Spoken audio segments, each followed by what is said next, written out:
Previously on the Lorekeepers.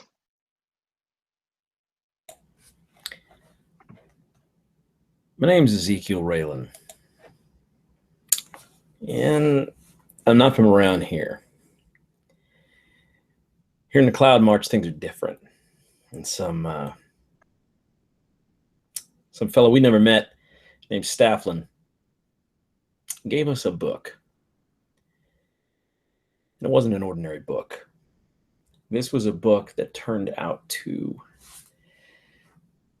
be alive, as odd as that sounds. And like most of these sorts of artifacts, they always got a place to be in someone who needs them. You never figure out exactly how they got in the wrong damn place in the first place. But I know that we were supposed to go to Freedom Salvation. And we're supposed to meet something called a Lorekeeper, a fellow named Whisper or Weaver. His name's Weaver. And like most of these sorts of things, we were promised treasure beyond our wildest imaginations. Of course, that's if we stay alive. Now, I know this book's important because the folks who are after it been around serving the marshals for a while, and I'm not afraid to tell you that I was afraid. This fellow named Equinox was just it's like a walking shadow. And he had an eye that, if you could see dark sunlight, that's what came out of this fella, right from his eye. Bunch of lackeys, all looking the same, silver. You know the kind. Anyway, they're following the book, which means they're following us.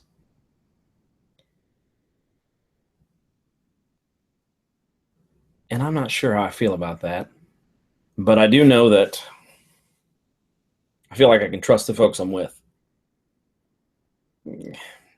Got some dragon man named Taxes.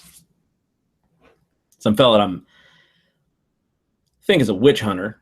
Not sure what his story is particularly. I'm not sure about his real name either. I think it's Marius. And then there's this old man who is full of more surprises than even the dragon. His name's Azarax, and I'm not trying to be racist, but he's one of those dark elves. Anyway, that's where we are, here now, in a cave with a book that talks. And we're on our way to Freedom Salvation. And I'll throw it to you, Rob. I sort of did it with a little bit of narration so that you can jump in and narrate us where we are now. Take a point of inspiration, Tim. Rightly said, the four of you had arrived in Freedom Salvation. Shortly after arriving, you'd received a whispering message from a girl who had eyes that perhaps see more than her age would betray. With the hustle and bustle of Freedom Salvation, the four of you are led deep into the city. This narrow-roaded maze of a city. This is Freedom Salvation, and it's a shining beacon of a city settled between two mountains. It is a city of deep contrast. At its center, There are great ancient spires that reach into the sky, built into the very rock that surrounds it, as if the city itself was scaling the mountains. Its outskirts, however, could not be more different. Slums and homesteads of a dozen cultures surround this ancient architecture, the present stacked up against the past. The market district hums with a vibrancy and life, where 1,000 smells and sensations can be felt. And as these four travelers weary from their journey and disturbed by the message that they had received, behold a sight, and they hear a voice. A sharp voice that calls over the crowd.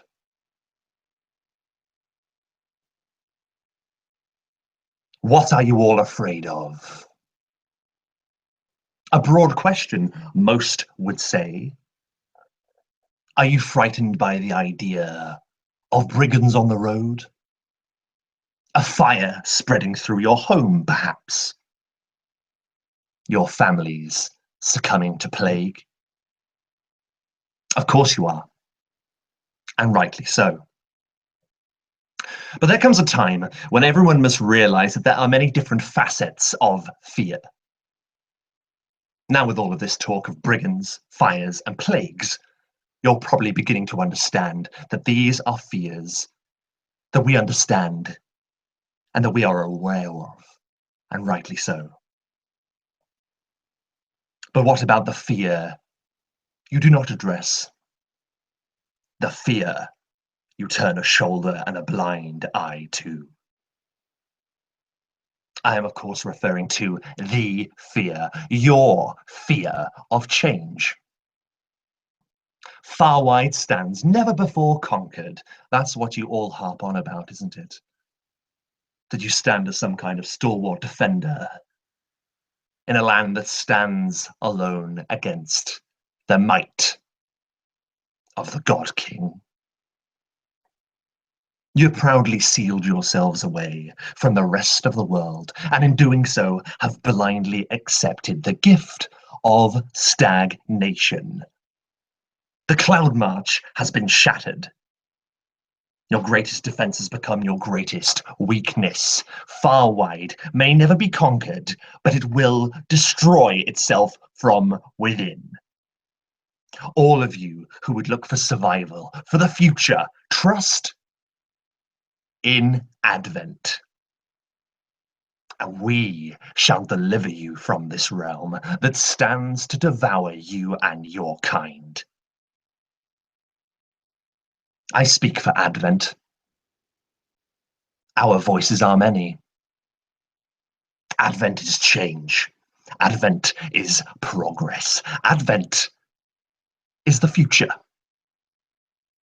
It can be your future.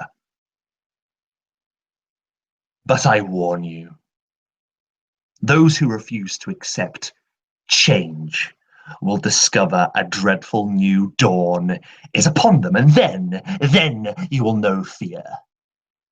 The kind of fear that none are blind to.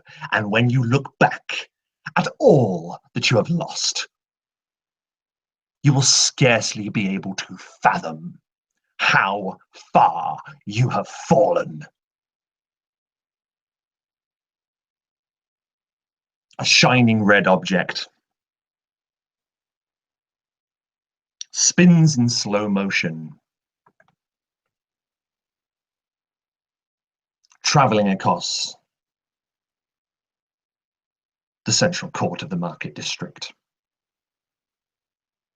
almost as if it's held there in a moment in time. A red, rotten, raw tomato connects with the face of this angry, vile street preacher. The crowd goes into an uproar. and the preacher is set upon by Salvation Guards. The midday sun is beating down upon you all, and it's causing particular problems for one of your number. Azarax, how do you feel with this blazing light beaming down upon you?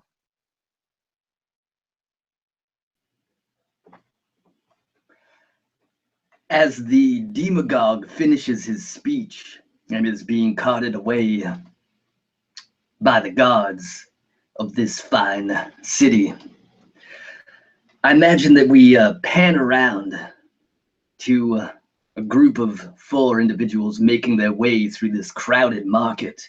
And one in particular, smaller than the rest, has a hood pulled down all the way over his eyes. But you can see his chin sticking out that belies his heritage as a dark elf, for he has not taken precautions to disguise his lineage this day. And perhaps over the din of the crowd, his newfound companions would hear him muttering, "This madman asks what we fear. It is people like him that I fear most. People who find a cause, throw themselves at it blindly. Speaking of blindly, maybe we can find a place inside somewhere to go." And with that, I imagine he elbows Taxes in the ribs. "What do you say, big man?" Well, we're meant to find that weaver. He's got to be somewhere in this. God, I hope it wasn't that guy. As he watches the demagogue get carried away, he's thinking to himself, it would only be our luck if the one person in the entire place that we needed to meet was the one guy making the most attention to himself. And he sort of looks around the crowd, and Rob, does he see, obviously most of these people are probably going to be nowhere near Dragonborn. Does he see anyone kind of slumly that he might be able to sort of get a glimpse of, hey, where is the nearest tavern, or where is the nearest place where we might be able to get my friend out of this blazing sun? So you're looking around the crowd, and a number of them seem to be dispersing after this vile speech that was uttered across the courtyard. And you're looking at all these people, your senses just drinking in 1,000 smells, and your eyes scanning hundreds of faces. And it is clear to all of you that as many, many people are passing you by, a particular individual, stocky fella, a scar beneath his eye, walking with some friends, passes by you. These people seem to be poor, but heavy set, maybe workers. Perhaps they work at the Stone Bloods refinery that you've passed on your way here.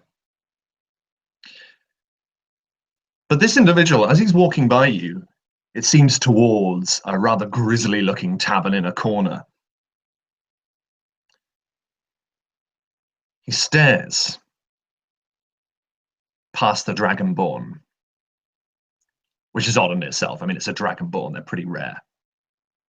And he stares past the Witch Hunter, stares past the Drow even. And his eyes meet yours, RAYLON.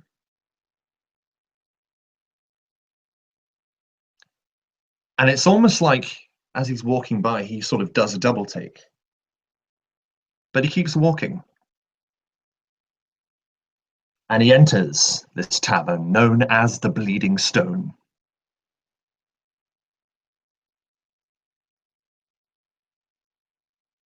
So Taxes will take some cursory glances around the surrounding area and then sort of Well, if we're ever going to find out any answers, first place I usually go is a bar like that one. The seediest of men are usually the easiest to get answers out of.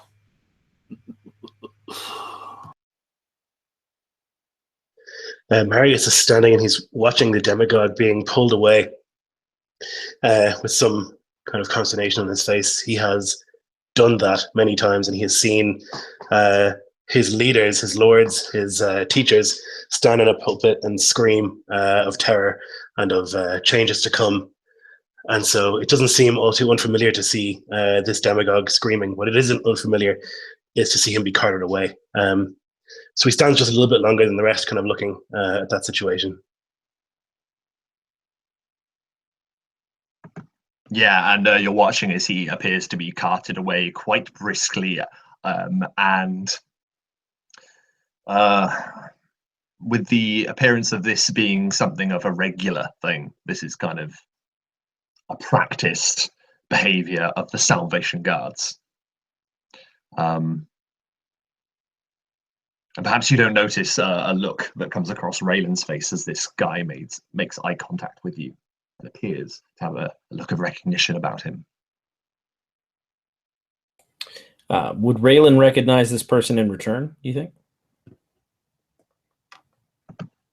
I would like you to give me a straight intelligence check.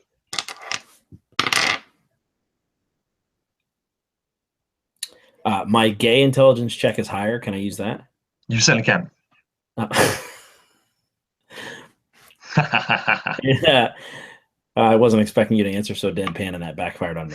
It's a 7. Okay. Yeah. You sort of are taken aback almost. It's like if a stranger were to look at you in that manner.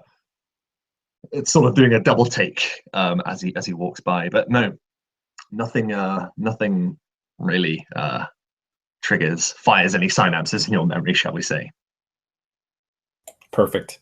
And so Raylon would sort of just, he's brought in a lot of people, and all of those people have brothers, cousins, fathers. And so he would just sort of look and think, wonder who that is.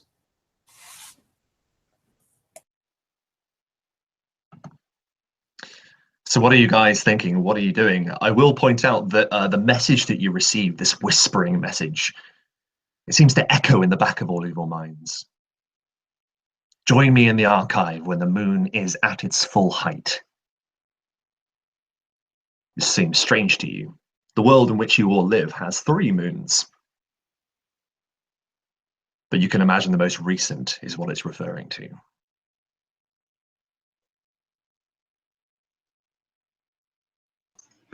Squinting and shielding his eyes from the sun, Azarax turns to his companions, completely oblivious to the man who gave Raylon the stink eye, because I don't think that he's perceptive enough in the sunlight to have any idea that that exchange happened.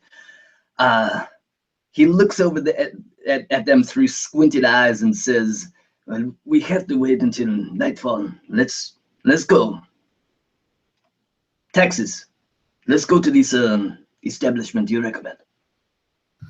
And with that, I imagine that Taxes sort of trying to protect you in some odd way, even though he's still got this odd bond forming. He like takes his arm and just kind of drapes it over the top of your face, right? Like like a friend giving you like a one-armed hug, but like the claw just goes right over the top of your face to like shield the sunlight out of it as we start heading towards the bar. And the features of a drow are a strange juxtaposition of beautiful and feral. There's something about their fey blood that makes, even though they're graceful and elegant, there's something severe about their features. But knowing what you know of other humanoids and their mannerisms, you get the distinct feeling that Azerax is fighting back some sort of expression of sheer terror at having this large clawed hand cupping his cranium like that. I just basketball cup your head, just... Amazing. And with Taxes, I like to think completely oblivious of Azerax's feelings at this moment in time. This is friendship, bro. A beautiful, silent, fearful friendship. You all find yourselves ducking beneath the low door of the tavern known as the Bleeding Stone. And Azerax, as soon as you get inside, it's like you've been out in the middle of summer. And you step inside for the first time in ages, and your eyes just relax, and you feel that strain right here sort of leave you almost immediately. It's a wave of relaxation. You don't feel very relaxed though, because the surroundings that you're met with as you step into this place is far from relaxing. Smoke hangs sort of halfway up this room, as many people are smoking upon pipes and paper cigarettes. A honky-tonk form of musical instrument is clanging away in the corner. You see a number of rusted, browned tankards hanging above a sort of jagged-looking bar. You can see odd stains all about this place, and you actually, all four of you, step over an individual that is retching on the doorstep. And you step inside. Calling on my training, I will, once I step in, roll my shoulders back and stand as straight and tall as possible. I don't want anyone giving me any funny looks. So just look around, scan the room, and then head directly towards the bar, like walking through people if necessary. It's like shoulder blocking them until I get to the bar, where I will slam my fist on the table and I will say, "Milk." All right, stranger, says the tavern master, looking up, and he says, "Milk? Don't think we have any milk here, Sunshine." Was I unclear? I want milk. Well then, Sonny, you're just going to have to find a cow then, aren't you? Well, failing that, some water. That I can do you for. And the barkeep reaches behind the bar, and he pulls out a glass that is almost slick with the grease that was once on a towel that was used to wipe it. And he hammers down a big jug of water, and just it slops into this glass. And he slides it over to you, and he says, "That'll be a copper, Sunshine." Pick up the glass and hold it to the flickering torchlight. Have a look. How much is it for a clean glass? All right, don't need to get like that. Don't want my clientele overhearing that. Most of them are too bleeding pissed to notice. All right, I'll give you a clean glass then, shall I? And he takes the glass that you are holding pours it out, goes slightly lower to the bar, and you can kind of tell that he's rubbing this thing with the front of perhaps his apron. And it comes back up and it looks a bit cleaner. And then he once again pours the water into the glass. And as he slides it back to you, he says, "Can I do anything else for you, boy? Do you want me to shine your shoes while I'm at it?" I'll grin and say, "That's the service you provide, is it?" He burrows his brow so deeply you think his eyes might disappear. And he looks to the rest of you and says, "Anything else?" I imagine at this point you see, like, Taxis has taken his hand off Azurix, obviously, and then he kind of rolls his shoulders, takes a glance around the room, and he's trying to keep himself as incognito as possible, again trying to stay toward most of the shadows. But he realizes at this point, I'm a 6'7" dragon man.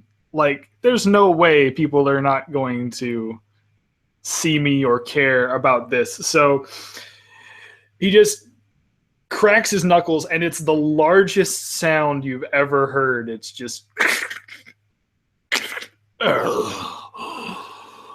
What's the strongest thing you got in those kegs back there? "Oh, ain't you a big un?" He looks at you. As you say that, I imagine as you say that, you hear this creak, creak, crunch of him sitting his body on whatever bar stool or seat that you have close by the bar. Yeah, the rest of you notice that as Taxis sort of flicks his tail up and sort of puts his weight on this bar stool, you notice that the legs of this thing bow as he sits down. And the barkeep sort of looks to you and says, "Oh, we've got something pretty strong, but it'll cost you." How much? "It'll be a silver piece, the best silver piece you've ever spent, for not many people walk out of this tavern straight on. They don't walk out of this tavern at all if they drink this drink, put it that way."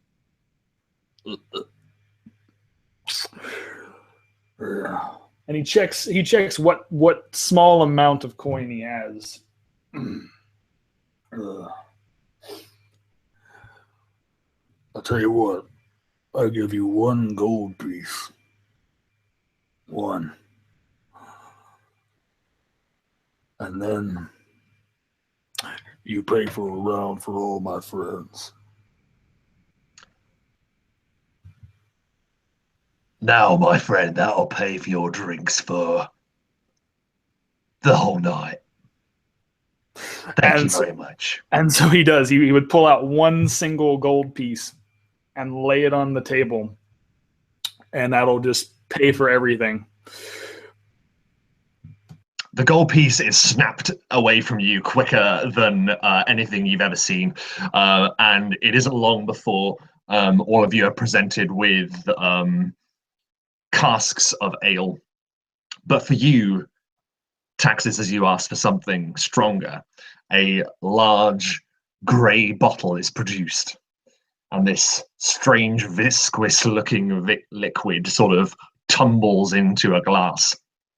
Upon it, there looks to be a picture of what seems to be an ogre with strange writing across it that you can't really read, but it says ogres something. That's all you know. You're not quite sure what the second word is, unless any of you have a particular language at all.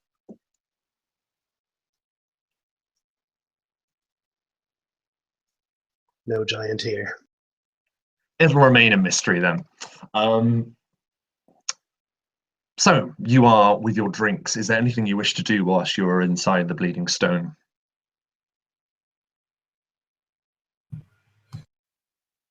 I imagine that taxes, like a small insect buzzing around his ear, that whisper that we've been hearing about the archive sort of drills into his head.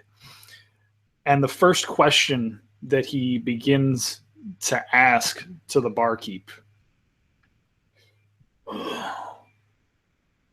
You familiar with the area around here? Born and raised, freedom, salvation, know every back alley. Good. Then you won't mind telling me. You know anything about a place called the Archive? Oh, I know about the archive. It's up with the more moneyed of the city's people, if you understand my meaning. It's near the Noble District. Funny stories about that place, funny stories indeed.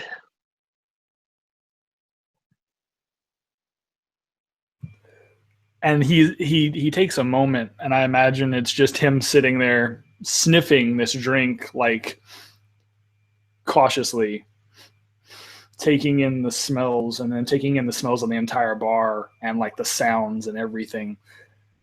And he looks to the man. Noble District, you say? Boys, I don't think they're going to take very kindly to me being up there. Last thing they want to see is a gold-plated dragon. What do you guys think? And he looks to his other companions. I'll be standing there in my gleaming plate with my noble features, aquiline nose, and courtly manners, and think, huh.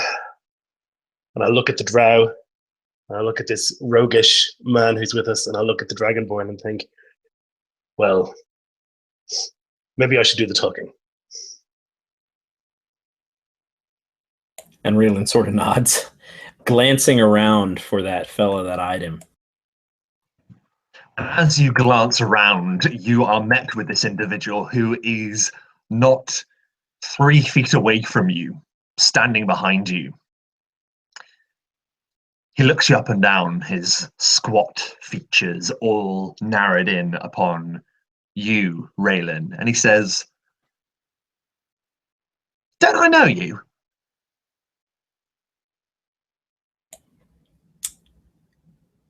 Maybe? You from around here? Oh, from here and there, but, you know, you're a face that I could never forget. Well, you and my mother. Hey, Hey, I tell you what, the Dragon Man's buying drinks. Why don't I, and RAYLON hands him one of those ogre syrups. he takes it and he raises it to his lips and then he stops. He puts the drink to his side and he says, "Speaking of mothers, was it her idea to call you Ezekiel?" And he pours the drink at your feet and puts it down. "Your name's Ezekiel RAYLON. Fastest sword of the law, they called him." He addresses the rest of the bar. "I'm surprised you don't remember me. You gave me this." And he points to the scar that hangs beneath his eye. An ugly scar. Well, now that's an expensive drink. You don't want to be rude. And besides, you were probably doing something you shouldn't have been. Why don't we? And RAYLON goes to grab another drink, and he holds it out to him with his left hand. Forgive and forget. We're in freedom salvation. And as you say that, You say we're in freedom salvation. You'll find no salvation here. And he basically goes to reach for something beneath his clothing. I would like RAYLON alone to roll initiative. You will see why shortly.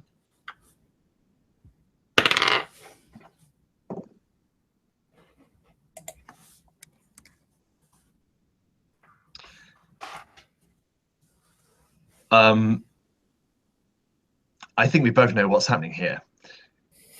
Would you like to describe how you draw your sword? Well, I don't think that you can.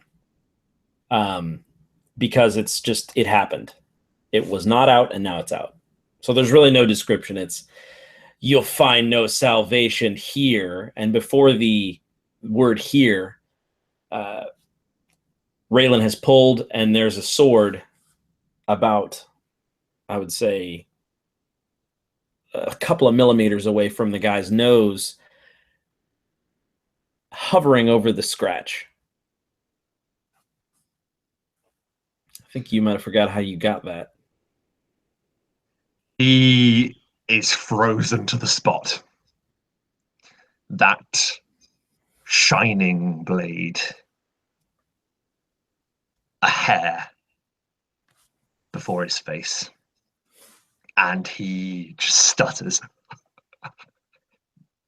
Blade hovering near his eye. Now I think at the very least, you owe my friend a silver or two for that ogre spit. I tried to drink with you. Now we're doing this. This gets us tired. It gets us bleeding. I don't know you. I don't remember you, and I'm sorry. And that's mostly why people try to kill me, because for some reason they think that I should remember every damn lowlife I dragged to jail. And guess what? It's just a job to me. Right now I'm off duty. So how about I lower this sword, you lower your temper, and we have a drink. His eyes never leave yours, and you can see forming in the corner of one of his small piggy eyes the hint of a single tear. And he steadily backs away, and when he's a couple of feet away, out of sword's reach, he scarpers and runs from the tavern.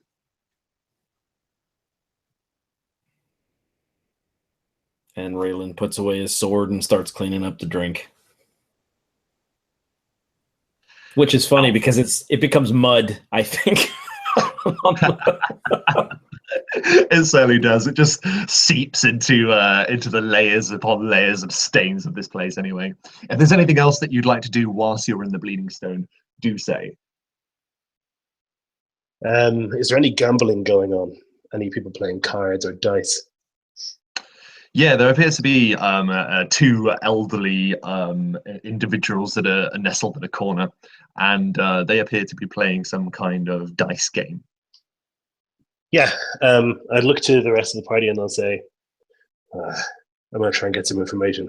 And then I'll walk over there, and my stance will change from straight as a rod to a kind of shiftier, now looking much more mercenary as I approach. And I'll turn the chair around and sit on it, AC Slater style. And I'll say, what's the game, gentlemen? As you ask this question, you figure you might already know this game. This is a popular game throughout the Nine Kingdoms known as the Falling Bones. It is a simple sort of dice betting game. And one of them turns around and goes, "Falling Bones, in it. Falling Bones, and I'm behind on my luck already. What do you want?" I'd like to play. I'm trying to make friends. I'm new to town, you see. We'll shoot him a wink. He sort of eyes you and says, "You got coin?" Yeah, I've got coin. Good. What have you Buy got? into silver. I'll take out a silver and drop it onto the table and I'll say, "No, I don't want your money. No, what I want is information." This elderly guy who has this lank kind of wiry white beard, as if it was almost bleached that way. It's, it's that white.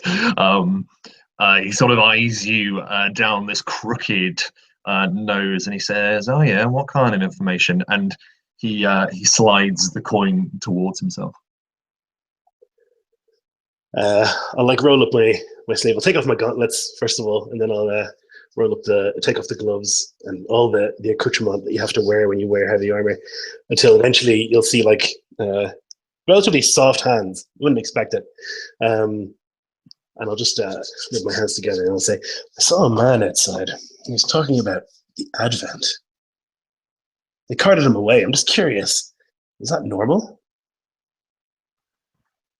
Oh yeah, that's normal. That's normal. Nothing but troublemakers. Them. They are a blight across the land. Some have been saying Advent, a rising force of darkness. Some say, "Ha, just a bunch of zealots, if you ask me." And the same thing will happen to them as it happens to all the rest. And what's that? They don't last very long, boy. So they're not keen on freedom of speech here? Oh, on the contrary, this is freedom salvation. Everyone has their right to say everything, but Advent, no, they're dangerous. They have a leader. They say he leaves naught but ashes in his wake. Interesting. I'll pick up the dice and I'll roll them in my hands and I'll say, "River gods for 2." And then I'll roll. Should I roll a dice, or what do you think? Yeah, sure. So give me a roll of a d6. It's a 2. Oh my goodness! Thank Yeah, God! dude. The dice just bounces across the table, hits a cask of ale, and then rolls back onto a lovely number 2. Your eyes scan down, and you see that your buy-in has actually awarded you an extra 6 silver pieces. I'll take the silver pieces and I'll bring them towards me. And I'll say, "Like I said, I only wanted information. I'm looking for, I don't know if you know, there's a man, I think he's a man, goes by a name, starts with a W. What was it? I think it was Whisper. I think it was Weaver. You know a guy called Weaver? I don't know anyone that goes by the name Weaver. I know that there's a Weaver down in the marketplace, but there are plenty of Weavers around here. Afraid I can't help you there, boy." Interesting. Well, as I said, I didn't want your coin, only your information, and you've been most forthcoming. I'll just pick up my coin that I used to buy in, and I'll leave the rest and say, "Drinks on me, gents," and then I'll leave. And this old man goes, "Oh, thank you kindly. And you walk away. I think that that while this exchange is going on, that Azerax is at the bar and he is talking the bartender's ear off, asking him for drinks that clearly this establishment doesn't have, saying things like, "Are you sure you don't have a golden wine from the higher kingdom? No. What about there are some monks in the third kingdom. They make this very, very, very bubbly light wine. You don't have any of that."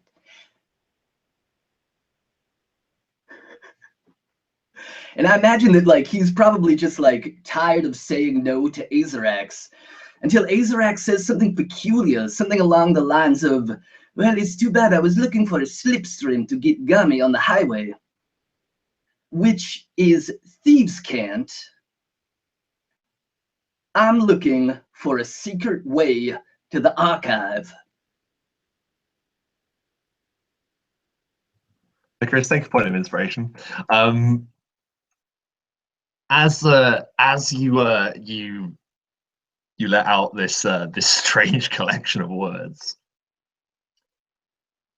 the barkeeper seems to freeze in his exasperation as you order drink after drink after drink that he's never even heard of, and is never likely to hear of them again until his dying day. He, but his expression immediately changes as you say these words, and he looks back and he just says,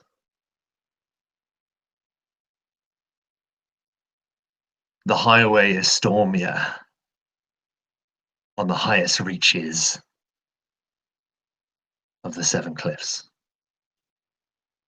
which in Thieves' Cant means that there is no way into the archive other than the front door and the roof. I imagine that during this whole exchange, Taxis has now taken the tankard of Ogre's whatever and is just like lapping it up. And then you see him like midway through drinking it, pause with it in his mouth. It's dribbling down this dragon's jaw. And he looks over with the most peculiar look in his face. Like, what the hell did you two just say to each other? Like, he doesn't know Thieves' Cant, so he's just completely caught off guard.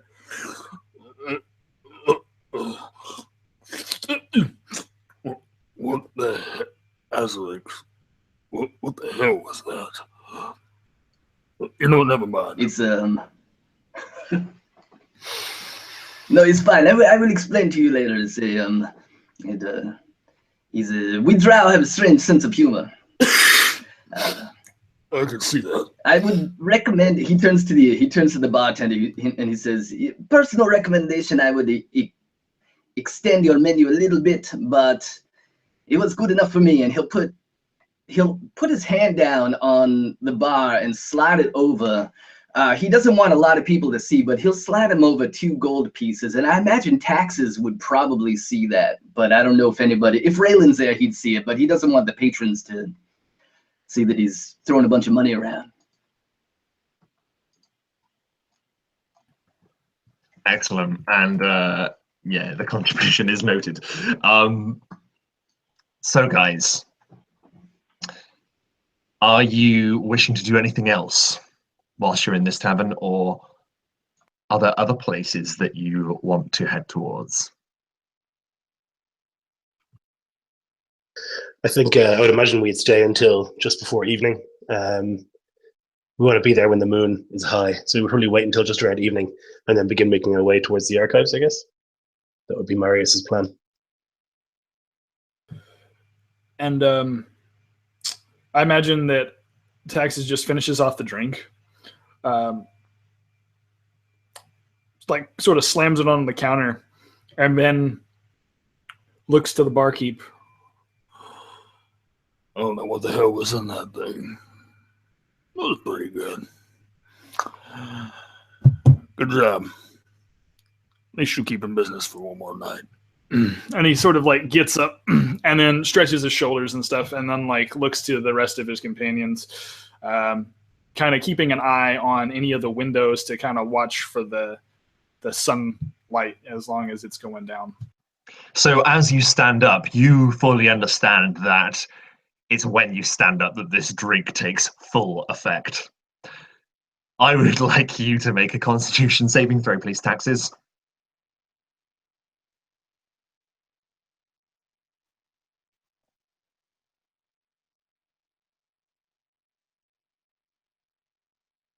Was that a... No shit, nat 20 on my first roll. Excellent. Okay, so it didn't even touch sides. You get like the nice effect, but you don't get the horrible headachy dryness effect, and your head doesn't swim. You are nice. Purely focused. You've got that nice hum. You've got a couple of beers in you or something. So the rest of you, the celebration of a nat 20. So you guys begin heading towards the Noble District. Night has fallen upon Freedom Salvation, and there are significantly less people in the streets.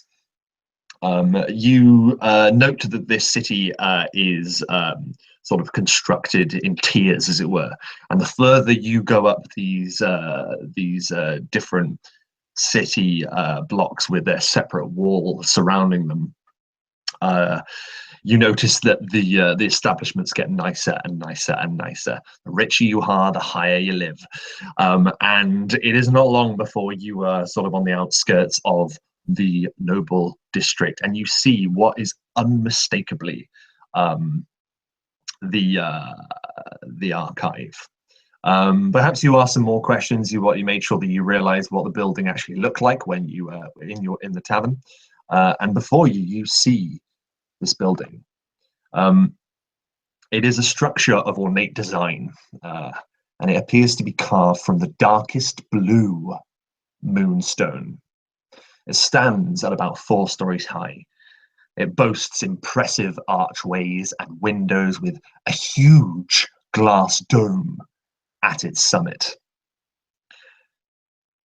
This is not the only thing that you realize about this building, however.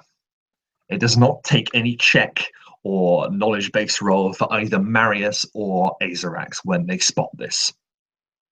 Before a huge set of double doors at the bottom of some stairs, the entrance to this place, stand 2 magisterium spell wards.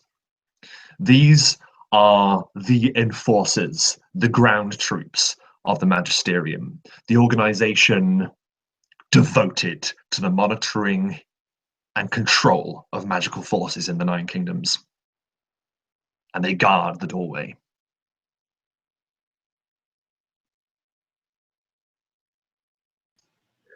And that, Go ahead. oh no, I was just going to say, as we approach, I'm imagining that the majesty of this building probably causes us all to stop for a minute. And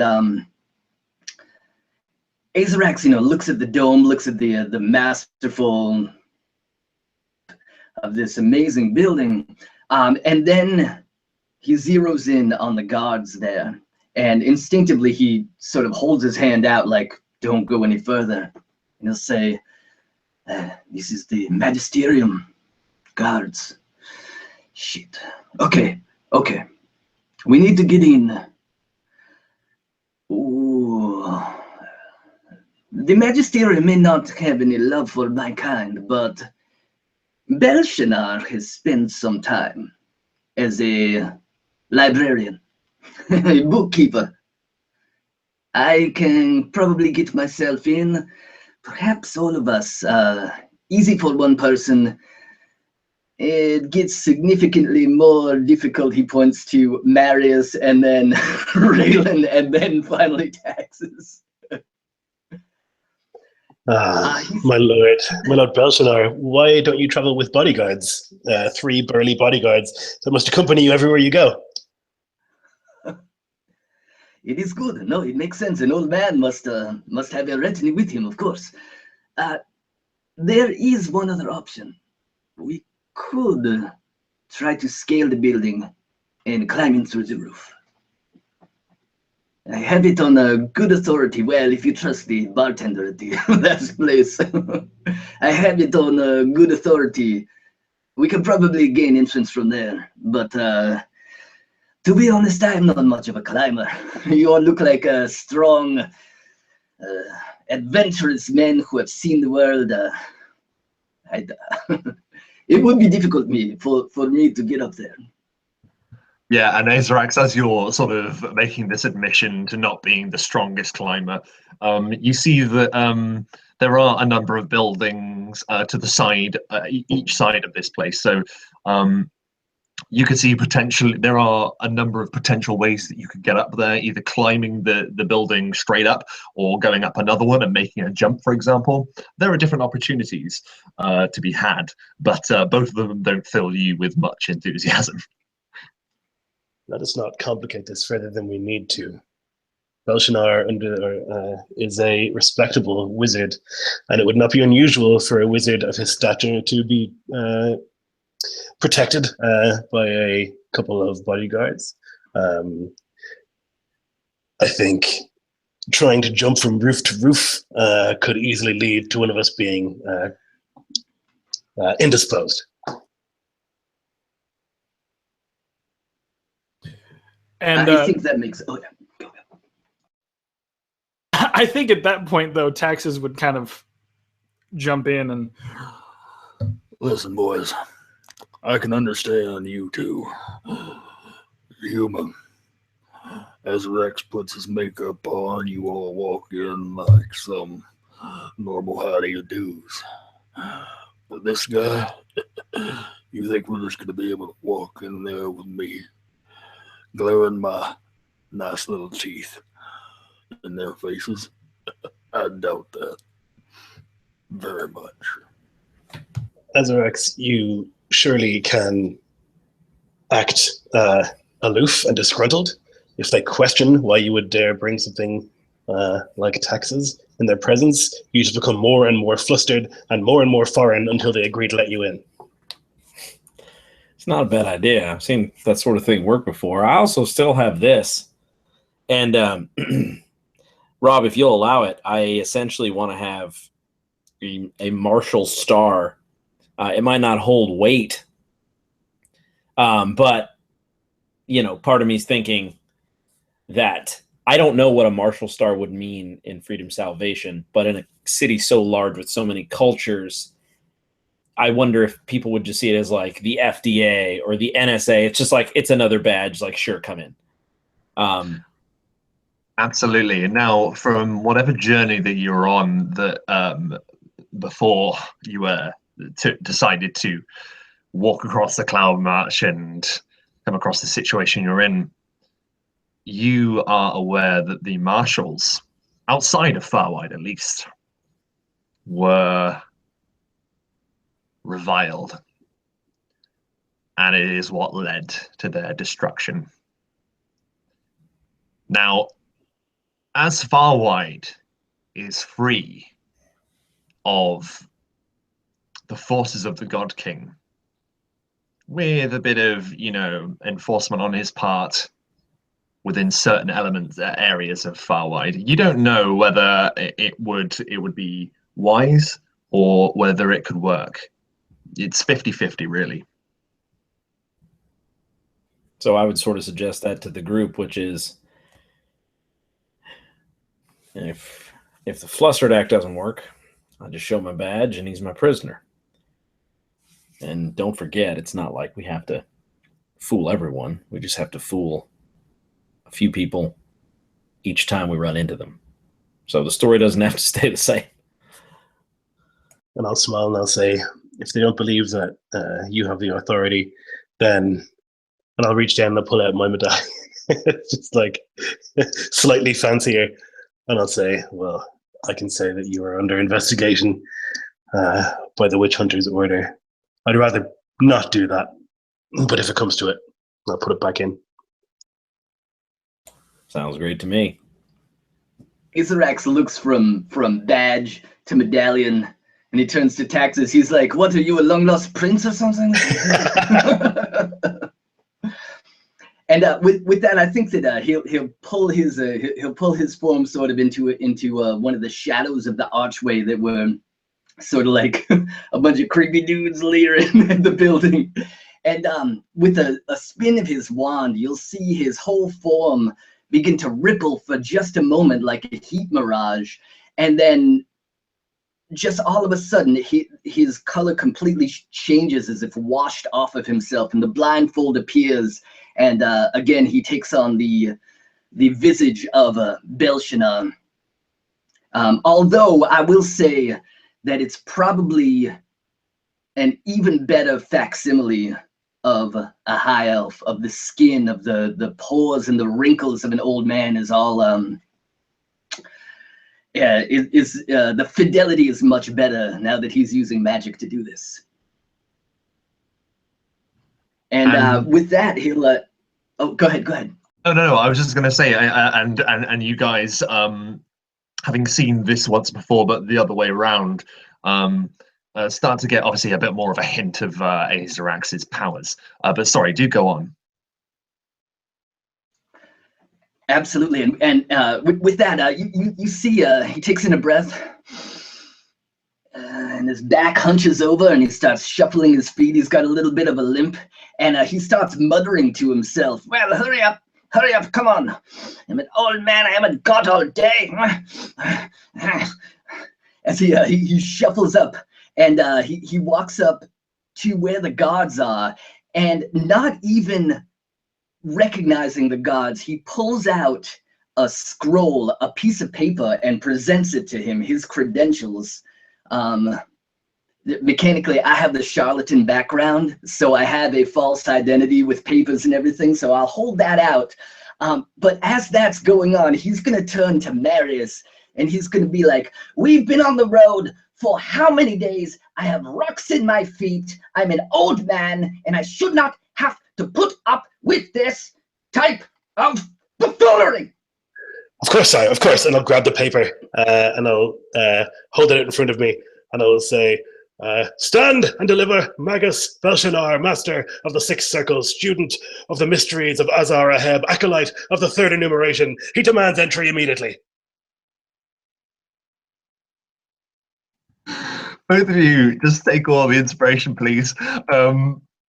The two spell wards that greet your greet your visage are just staring blankly at you. These are both individuals that wear a mixture of armor and robes. They look pretty formidable for just standard foot soldiers of the Magisterium, but they are utterly sort of bemused and taken aback by this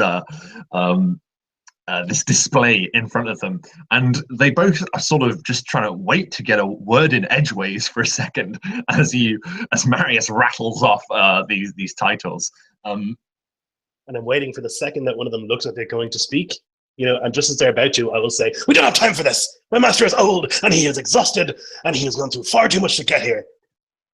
And the one who seems to be a bit more authoritative than the other just goes, just wait a moment here. Just wait a moment. You must understand. If you are a wizard of such standing, you would understand that none enter the archive at night. None are permitted. We have very clear orders to enter directly at night when the moon is fullest. There are arcane mysteries that you cannot comprehend, my man.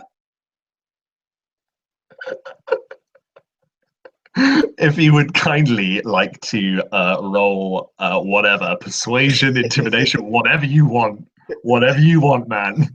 And I would like to use the help action to basically, I'm going to lean in to Marius and go, "Yeah, I don't know. I feel like we're running pretty short on time here. This is not going to go well. That moon, I mean, it's looking fairly full right now, but you know how it changes. Oh, man, if it changes. I would not want to be the one who held us up. So, and I just say that sort of like both of their eyes just narrow in suspicion, but are just still sort of being overwhelmed by this onslaught. And one of them even just looks up to the silent taxes, just looks up and just sees this dragon board behind you all as well. And yeah, but what was the result in the end, Lloyd, with your advantage? With the advantage, it was a 17 plus 5, so 21. That's excellent, and I'm going to say, along with the charlatan papers anyway, which automatically gains you entrance in a whole bunch of places anyway, both of them sort of just nod and almost just a reaction for this to end. Basically, just step aside and sort of give in. And one of them sort of takes a key and just puts it into the door and opens it, and you can hear a resounding kind of noise as the key responds not in a very ordinary way to this door. And he opens it. And he says, "Well, whatever orders you have, be sure that you enact them quickly." And sort of cutting him off as he's speaking, Azarax turns sort of, he's playing the blind old man, he's got the blindfold, but he turns sort of in Marius's directions. He's like, "Well, that took long enough. Remind me to put in my report that these lollygaggers at the gate held us up. If another transformation happens, it'll be on your heads." And he points in the wrong direction. Yeah, I'll be like last one through, and I'll just look back at them and I'll say, look, I appreciate your understanding. I won't take your names. The old man's a little bit scatterbrained sometimes. Let's just make sure this doesn't happen again. And they're both like, well, yes, of course. I mean, of course. And they both, almost as a reaction, just snap to attention and give you sort of right of way. And Maris, as you're the last one in, the door closes, and that familiar yoom noise happens again as the door closes. I'll get to the other side and I'll just go.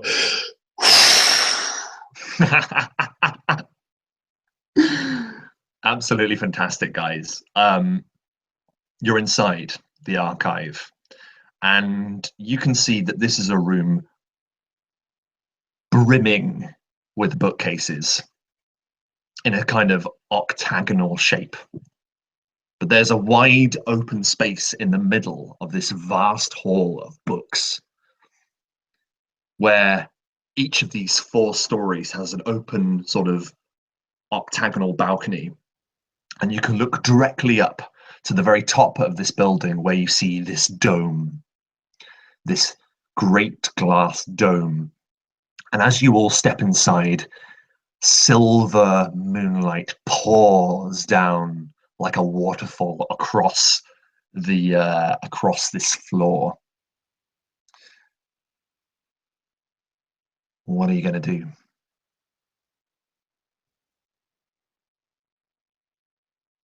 I feel like Marius hadn't really thought this far ahead. Like he had really focused on getting through the door, and when he gets in, you know, he looks around at the place. He'll just kind of wonder, like jaw wide open, just, and maybe let out a low sort of.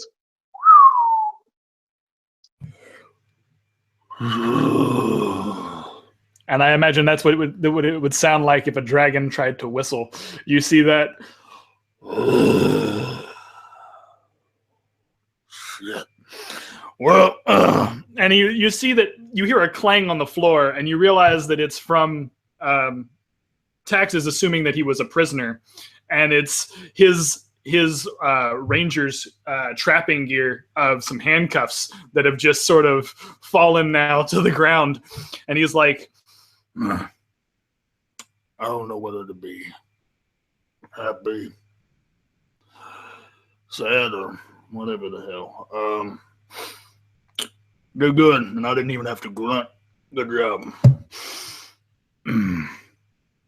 And he sort of just, I don't know how tall these doors are, Rob, but would he be big enough to just walk through them, or would he have to like duck down underneath and sort of skulk forward? So, Taxis, this is one of those rare occasions where you don't have to duck down through these doors. These are vast doors. This is a huge building, really, yeah, you don't need to do so. But you can see that there are narrow passes between these bookcases that perhaps you may struggle to fit through your vast, scaly form. So I imagine it's like he's at a. The best way I could describe it is he's at a large party, and like every bookcase is like him trying to negotiate himself around people, like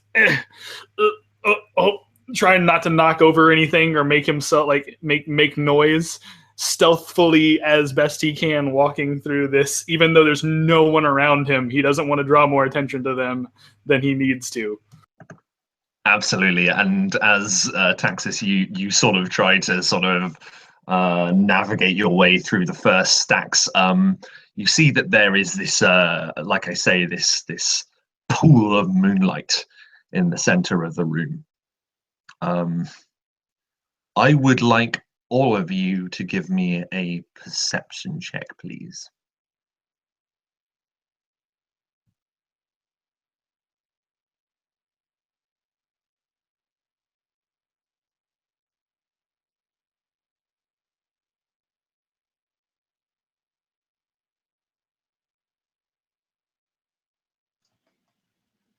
I would, once I get in here, Rob, I would like kneel down onto the ground and I would close my eyes and try and like open up my senses and use my divine sense to see if I can sense anything evil about the place. It's my default position that anything magical.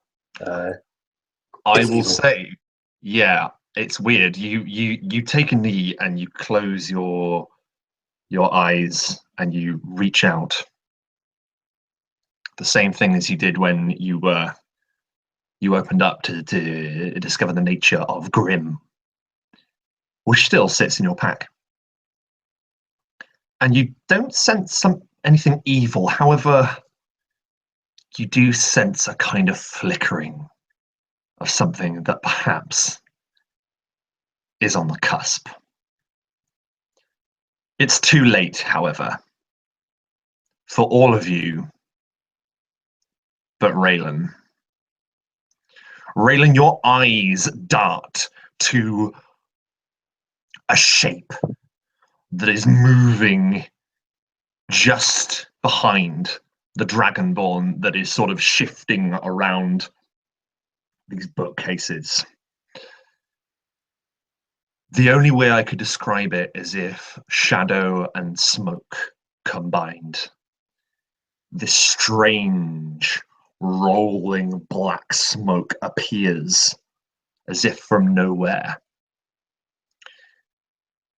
And then in a moment where there once was just smoke and shadow, there stands a man. A man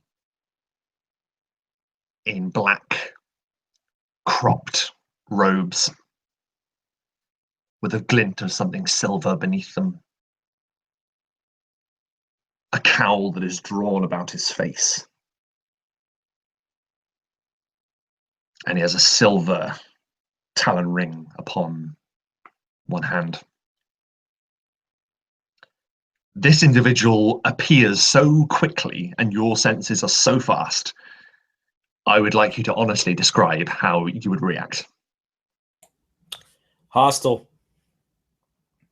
Pulling two swords, a long and a short, and standing at a slightly hunched, springing sort of posture. And he would be talking to whomever, but in a casual sort of militant way, not like, oh, hey, look out, but just hostile. And just pull the swords and sort of be at the ready. All of you whirl about as RAYLON mentions this. Your senses, Marius also being triggered by this moment, and perhaps all of you stand ready facing this individual. And he raises a hand with that silver talon ring.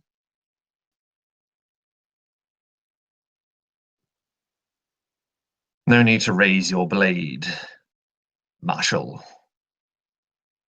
I offer you no harm.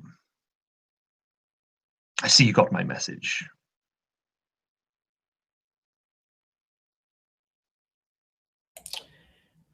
Maybe. Are you Wallace?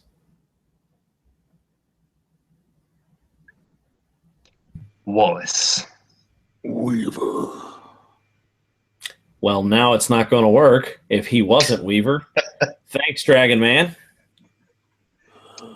I see that your arts of deception are finely tuned, and I can see that your synergy, and it looks towards the Dragonborn, is unparalleled. No, my name is not Wallace, and my name is not Weaver. You may address me as Spy Master. I'm a leading representative of the Court of Whispers, and I know very well that you received my message. Flick performed her duties admirably, wouldn't you say? Yeah, I'm getting it now. The scroll. Yes. How do you it is do somewhat that? our calling card. It is somewhat our calling card, yes. How do we do that? Well, we are the Court of Whispers, and we hold many secrets. Perhaps you will learn some one day. We shall see. I thank you most graciously for accepting my invitation. And he sort of looks around the room, and he sort of walks, turning his back to you all, into this beam of moonlight. And as he does so, he turns back and you can see the glitter of purely black eyes looking at you from this cowl. And he says, you know, for obvious reasons, this was once known as the Midnight Archive. And it was named as such because only certain secret knowledge would become available at this time. The moonlight reveals many secrets. It is fitting, then, that I am here to offer you one. I find it interesting that you are accompanied by EZEKIEL. Or is it Belshazzar these days? Well, you know, a little from column A, a little from column B. I understand you completely, brother. EZEKIEL gives him a knowing nod. It is good to see that you have some fine company, and he addresses the rest of you. But I warn you, EZEKIEL is a slippery one. And he gives a knowing smile to you all. I not only offer you information, I offer you a deal. Now, EZEKIEL will be sure to vouch for me when I say that when the Court of Whispers offers you such, it is wise to listen carefully. I like to make an extended effort to get to know all newcomers of note who enter this great free country. Tell me, what brings you to Farwide?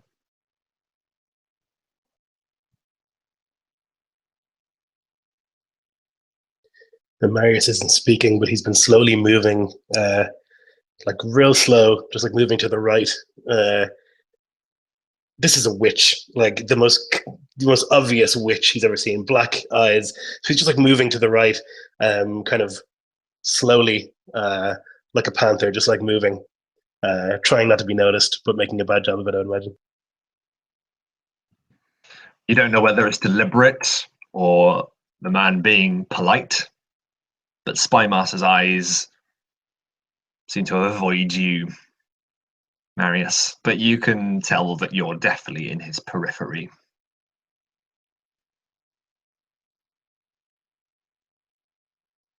I'm a busy man. What brings you to Farwide? He repeats. I'm here to escape.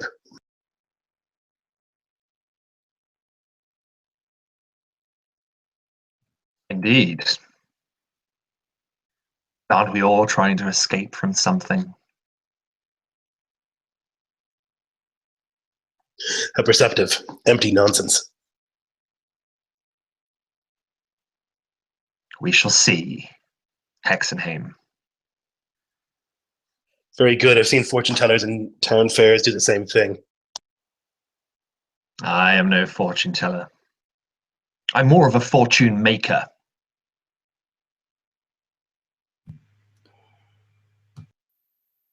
At that time, Taxes just says, Truth. That's what I'm looking for. Past. Truth. You can offer me that. He looks you up and down and he says, fascinating. It has been a long time since I've seen a dragonborn. A long time indeed. and he There are eyes. There are some things that even the Court of Whispers cannot detect. I wonder, where have your people gone?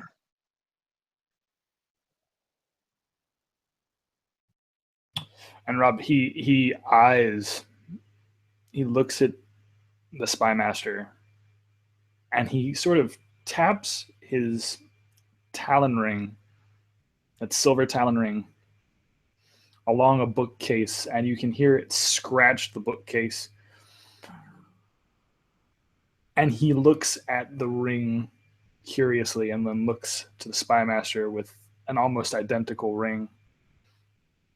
And then just stalker to prey kind of crouches down, unsure of what to do.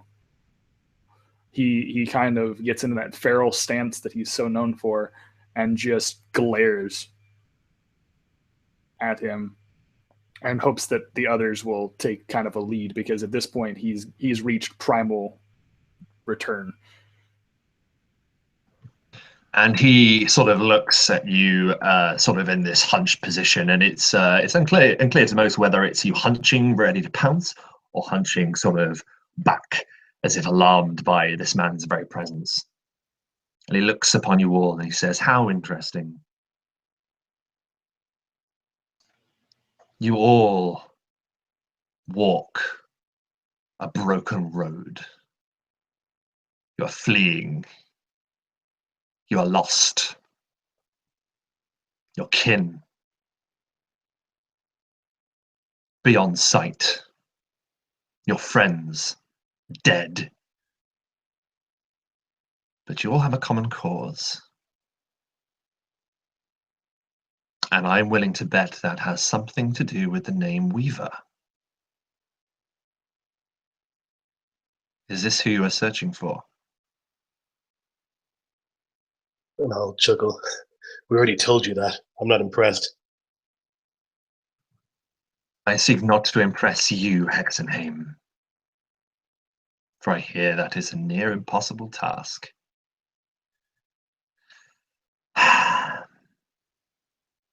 "Very well. I shall be as forthcoming as I can be. I know of who you speak. And while this journey to find him could very well be challenging, it is not impossible. I have the answers that you are looking for. However, such answers require a token of service. Azrax, you are familiar with our ways. You have performed duties from time to time. You can vouch for me when I say that such information is a prize.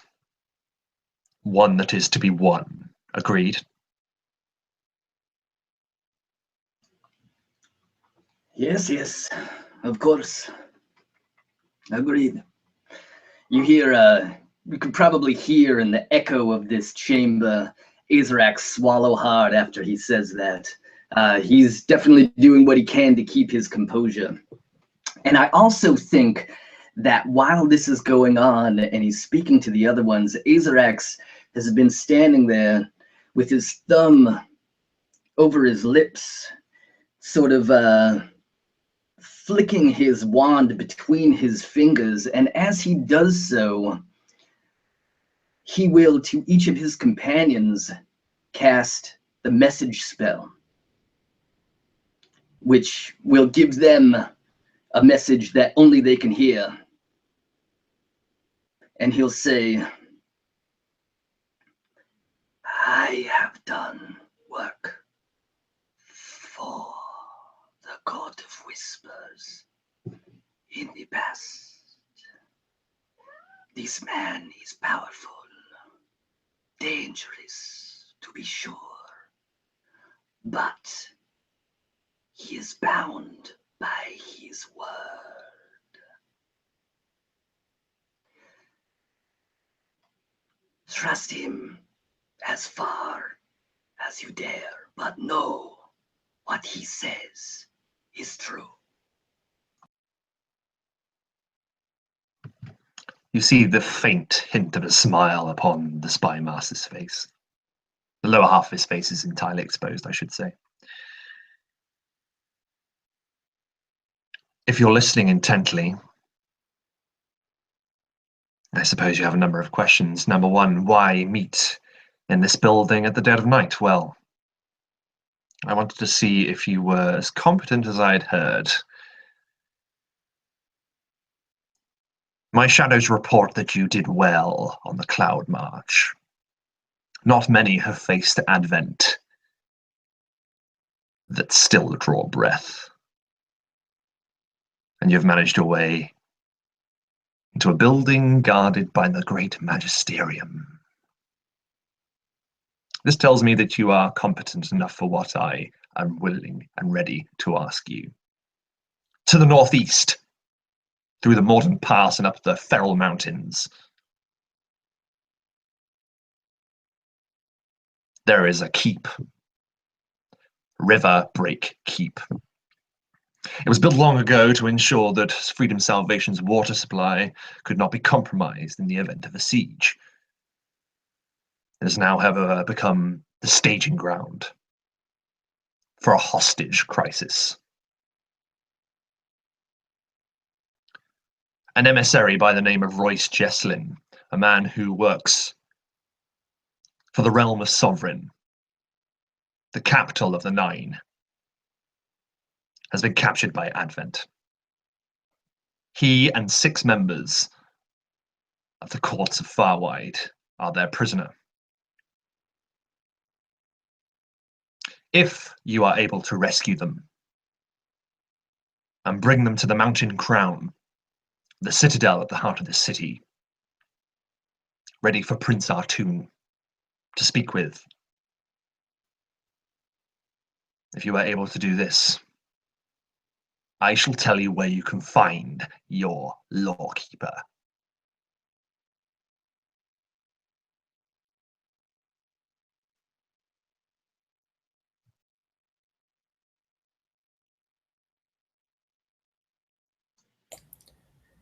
All right.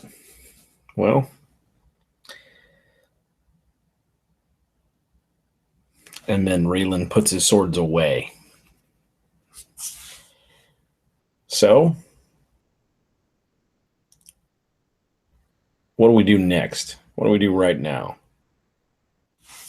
I'm a pretty practical fellow. This is a matter of urgency. As I stated, I would like the emissary Royce Jesslyn to be brought before Prince Artoon.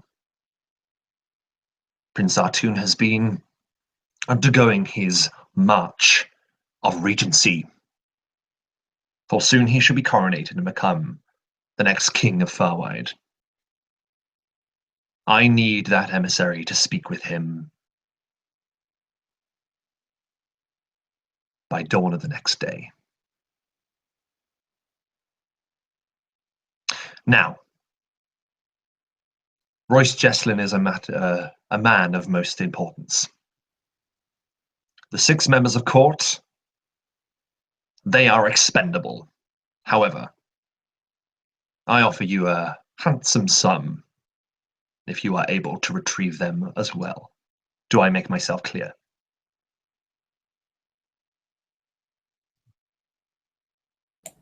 Sounds about right to me. Marius, does that all sound on the level to you? On the level, I understand what we have to do.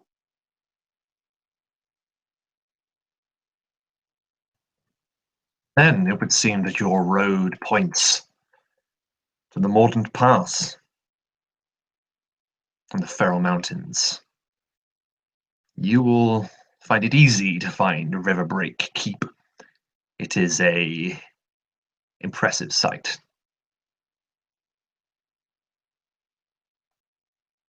Return the emissary and the members of court to the citadel, and your next move will be known.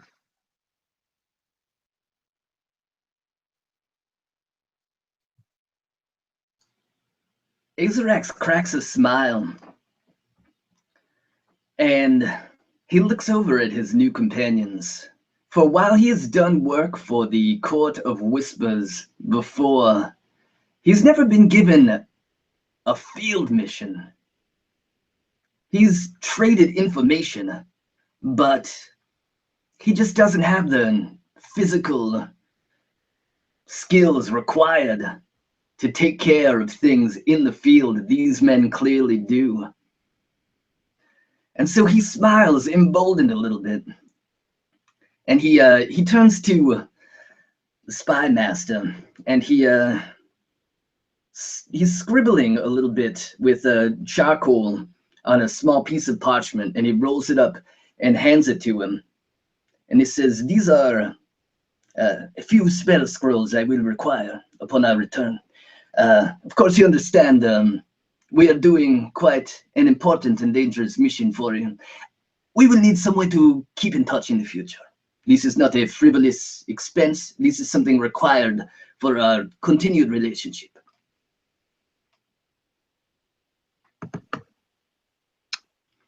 I respect that, Azarex. If your work is good, I will ensure you have everything you could ever need.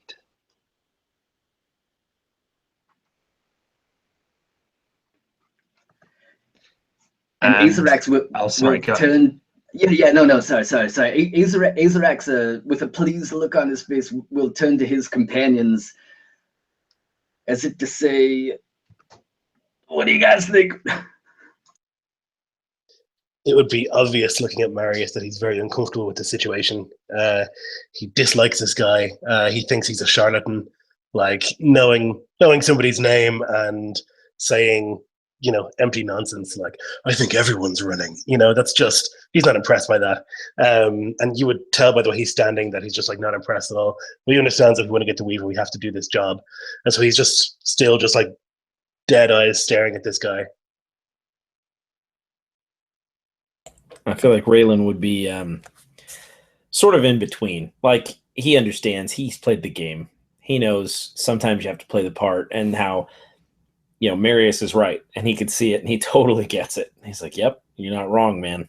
And he can also see kind of how, Azarax is more adept at this sort of thing and knows this sort of seedy, dark.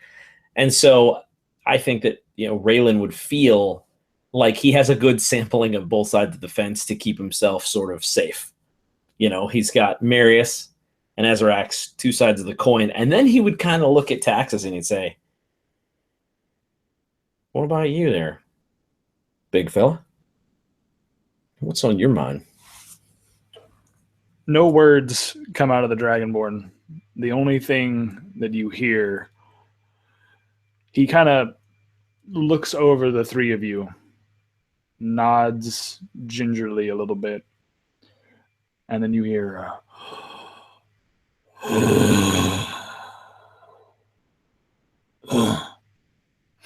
like a grunt of just approval. Like, I'm not going to say any words. I'm not going to do anything. I'm just going to grunt with approval and just beat whatever I need to beat into anybody to get where we need to go. At that growl, Spymaster smiles once again, and he says, "I assume by that, then we have an accord. Excellent. And if you were to look up into this glass dome that is high above you, you would see a long, dark cloud roll across the skies above, far wide, and the room darkens. Deep, inky blackness. The moon has one shaft of light remaining, and it's upon Spymaster's face. And as he sinks back into the shadows, he says, "Shadows hide you." And he disappears. And that is where we're going to take a short break to make some introductions. Hello, and you're on the channel Performance Check. My name is Rob, and this is Lorekeepers Chapter 2, Freedom Salvation. I have arguably the best players in the Antrawebs joining me today for part 2 of this campaign, and we're going to make some introductions. So, first of all, if Lorekeepers, introduce yourself, man. What is up, suckers out there in the internet? My name is Lorekeepers. I like to play Dungeons and Dragons. I like to play rock and roll. I do a lot of different stuff, and I like to have fun with life, but mostly I like to play games on Performance Check's channel because this is amazing. So much fun. Oh my god, you guys are killing it, man. Everybody's just killing it, man. It's a dream team. I love playing with you guys. It's awesome. I'll pass it on to whoever's next. Yeah, I was going to say I should probably.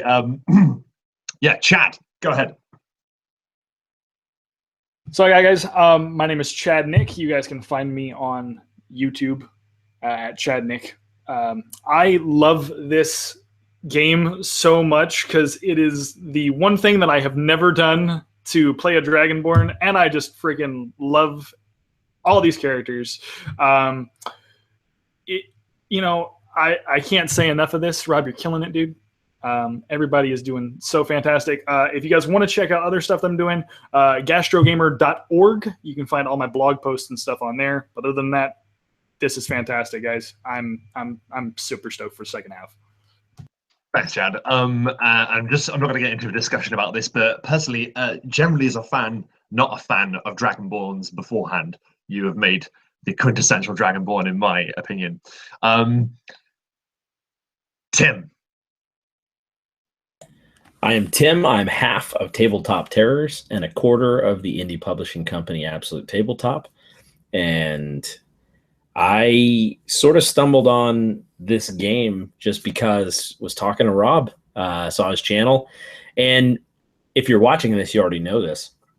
But if you're happening to just kind of be, browsing and come upon this, you should subscribe to Rob's channel because it's one of those channels where you're like, wow, this guy must have been doing this for years. And then you look at the day he started his channel, and it's like, what? So he's a charismatic, talented guy, and it's fun to, listen to him talk about gaming and so on. And he pays in US dollars to say all this stuff. None of that weird UK money. And so, anyway, yeah, so I'm a big fan, and I'm really happy to be in this game because we didn't talk about our characters much beforehand, and they all just fit, and I love it. And so thank you for watching, and thanks for having me. Thank you, Tim, and you can expect your farthing and tuppence in the mail. We use British money, don't we? I want a quid. It's a bloody quid, mate. Lloyd, across the sea, help me. Yeah, I'm Lloyd. I run the Jarl DM YouTube channel where you can watch Viking games and some Star Wars if you like that stuff. Also a Game of Thrones game. Watch me be mean to my players. I'm not going to do any backslapping because I don't like any of you. Absolutely, I wouldn't expect anything more, Lloyd, to be honest. I've just come to expect it. So if you wouldn't mind, do we know how long we've been going for? Because I don't actually know, and I would just like to know where we are right now. It says we've been streaming for about 2 hours. So I just checked I just checked, and it said we've been streaming for about 2 hours because we started at 6:30. It is now 8:30 my time. Oh wow, jeez, that just goes so quick, doesn't it? Yep. Okay, zip what I'm going to suggest is that we take like a 5-minute break, and then I do have another. That took a lot longer than I thought it was going to. I do have another portion of this. Are you guys okay for that? Yeah. Yeah, as long as we finish by about 6:30 our time, Rob, I'm good to go. No problem. That's going to be easy. Don't worry about that. Yeah, man, I have so much adrenaline going on right now. There's no way I'm sleeping right now. Anyways, it doesn't matter. And I can't speak for Lorekeepers, but like in my brain, I was like, I'm good for around like the 1 a.m.-ish mark to like start the wind down. Is that you, Lorekeepers? Because I think you and I are the early Eastern boys. Yeah, I mean, I'm an old man, but you know what, man? I'm in for the long haul. However late you guys want to go, we'll do it. I mean, these motherfuckers are going until 6:30 a.m. I know. I mean, like, we'll play as long as you guys want, man. Like, come on. Okay, then, guys. We're babies. In that case, then, guys, we'll take a 5-minute break. Grab yourself a drink, grab yourself a bite to eat, and for those watching, thank you so much for being with us, and we will return shortly. 5 minutes, guys.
While I'm here on my own, I also give a shout out to me and Rob are doing a supposedly weekly, but I guess maybe bi-weekly discussion on how to make a world workshop.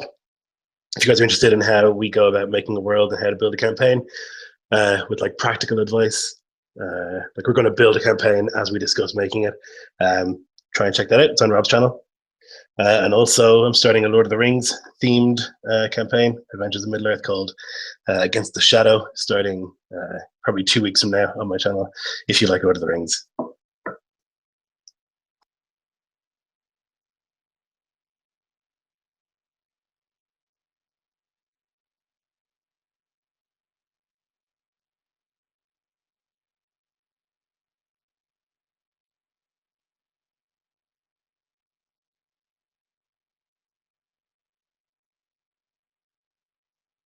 Those of you in the chat, I will be looking for people to like jump in and out.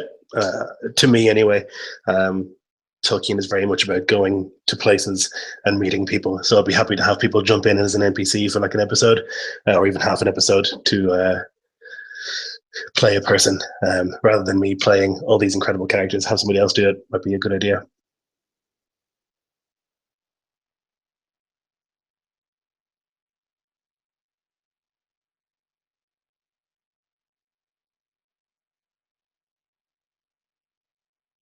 But it's at Dublin friendly times, so it's at like 3 p.m. Eastern, I think, thereabouts. But hopefully we'll figure it out. Anyway, if you're interested or whatever, drop me a message or something, and once it gets started, drop me a message and we can see what we can do.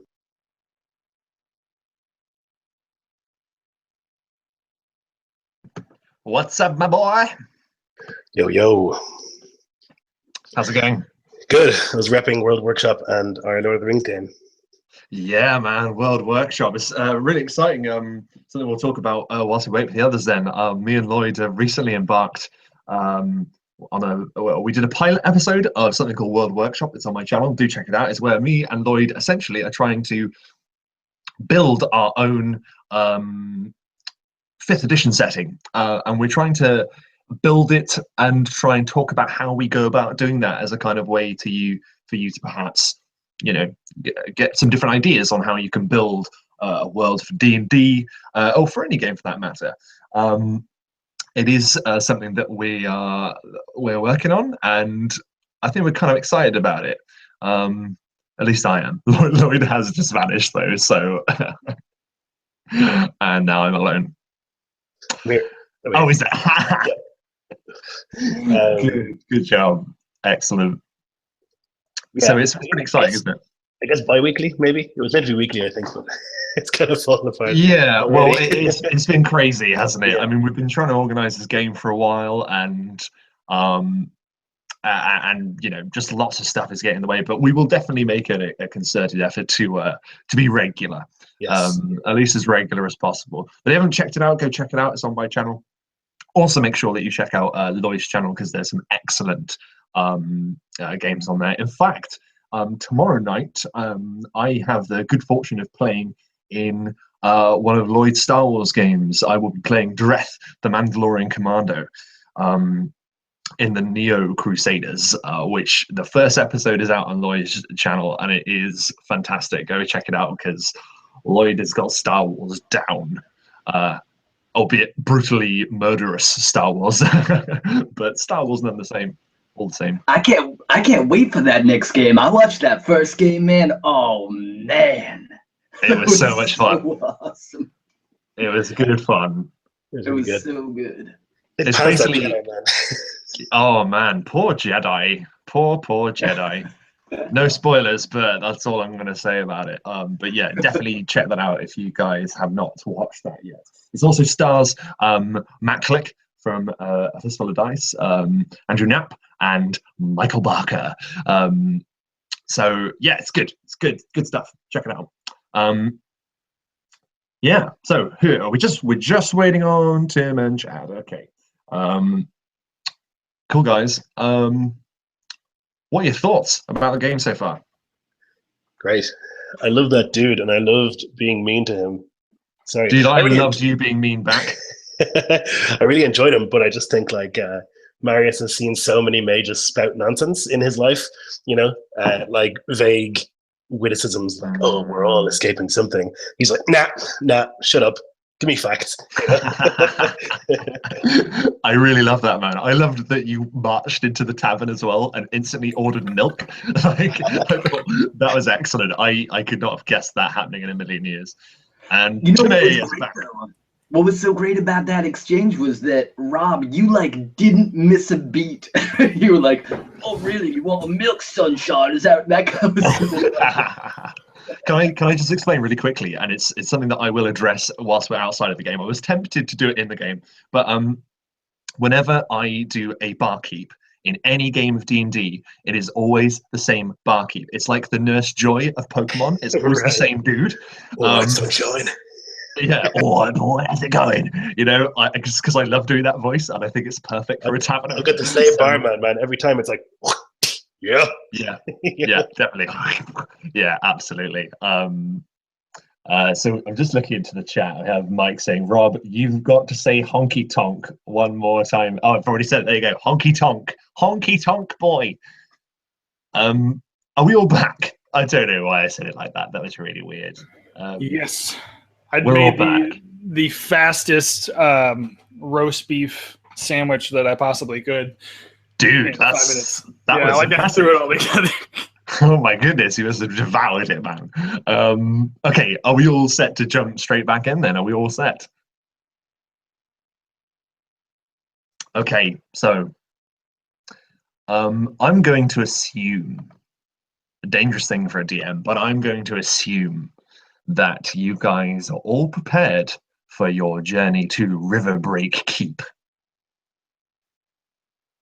You journey to the outskirts of Freedom Salvation, and in the cover of darkness, you begin to walk the Mordant Pass. It is a narrow, winding road that cuts into the Feral Mountains. You are walking for a number of hours, and it gets steeper and steeper, and your breath becomes heavier and heavier as you are gaining altitude. And once again, as when you were descending the mountains from the Cloud March, You get a broad view of Farwide and all of the wonders it has to offer.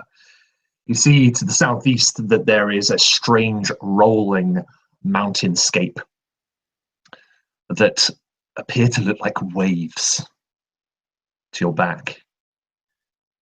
But you can only take in so much of the landscape in the cover of darkness. You walk, and it's a longish journey. But just when you think it's never going to end, the pathway flattens, and you find that you're standing upon a tabletop mountain, a flat bed of rock that juts high into the air. And you see the full glory of River Break Keep. It is a vast dam that nestles high in the Feral Mountains. And a waterfall that you can only imagine is connected to the waterfall that falls to the side of Freedom Salvation. A vast waterfall pours over this dam, cascading into vapors as it vanishes into the darkness. It makes strange shapes in the night air. Before this vast dam, you see that this tabletop mountain bears a strange sight. There is a pathway that leads directly up to the dam, which has this keep sort of on the side of it, this big tower that goes up right alongside it. But before this pathway, there is a burnt, charred stack of wood with a stake jutting from it, with the husk of a completely burned humanoid body still attached to it. The wind blown away many of its burnt, broken features. What is going through your characters' minds when you stare up at this colossal sight? I feel like when we're traveling, it's all business. Like in the city, we're a bit more relaxed. But once we kind of get out and we start to travel, I feel like we all fall into familiar roles. We all have training to some extent in traveling through the wilderness. So I'd imagine it's all very much business until we get into the view of this thing, at which point Marius would kind of forget himself a little bit and once again let out that low whistle. I just think, so this is where we're going. He'd say that out loud, actually.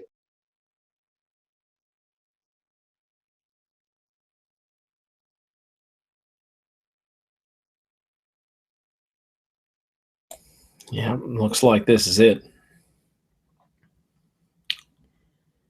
This gets worse and worse.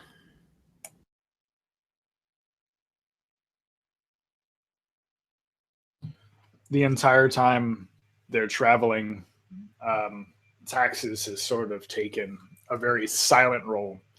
His usual sort of quiet demeanor falls back into him now that he's doing the traveling. And he becomes very primal on the road set. You see him pretty much, for the most part, not walking like he will normally. He's hunched over, crawling pretty much on all fours, tracking and taking in every inch of this pathway.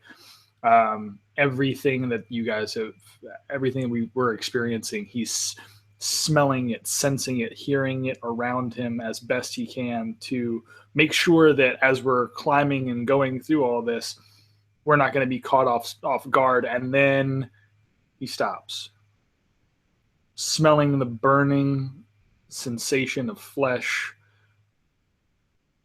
His eyes kind of rear up and he snorts.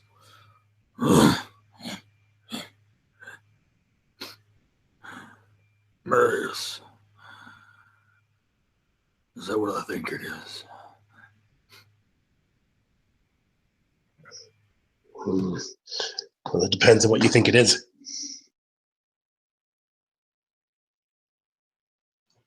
I think that Belshina probably has his cloak over his eyes and hasn't noticed what's going on, but he's sniffing also.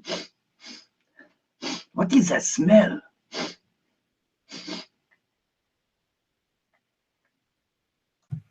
And with no manner of bluntness whatsoever. You ain't ever smelled burnt flesh before.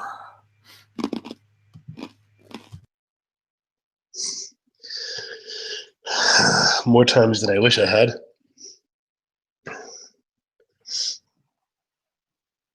Chad, I would like Taxes to make a wisdom saving throw, please.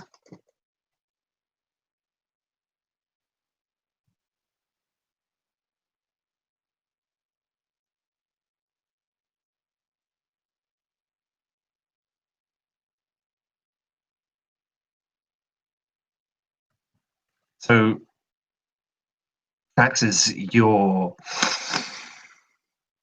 take a great intake of breath as you draw in this burning smell. And something flashes in your mind. We see a cave, an alcove. We see fire incarnate. We see the licking flames exploding around this small entranceway. And you see the face of a colossal stone dragon. And fire and shadow burn in its eyes. And you snap out and you're back where you were.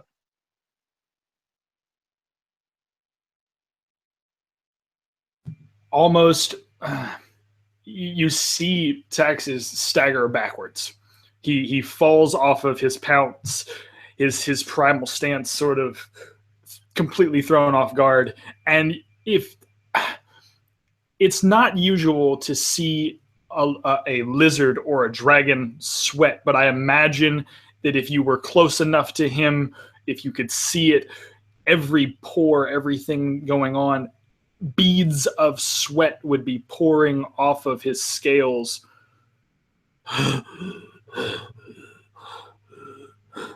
And he's like gripping his talons into the ground before him, trying to get a bearing.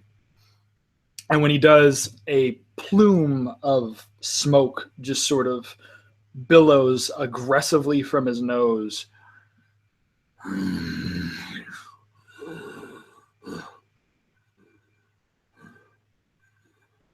We need to move.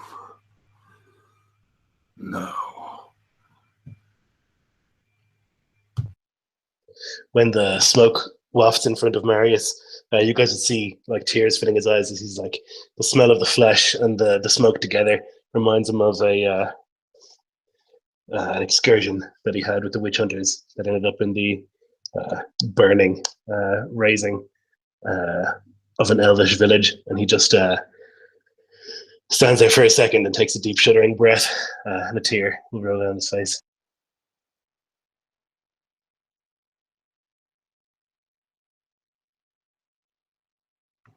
Yeah, and as you're dwelling on this, Marius, I'm not going to say what they are, but 3 words echo in your mind. Lorekeep beckons.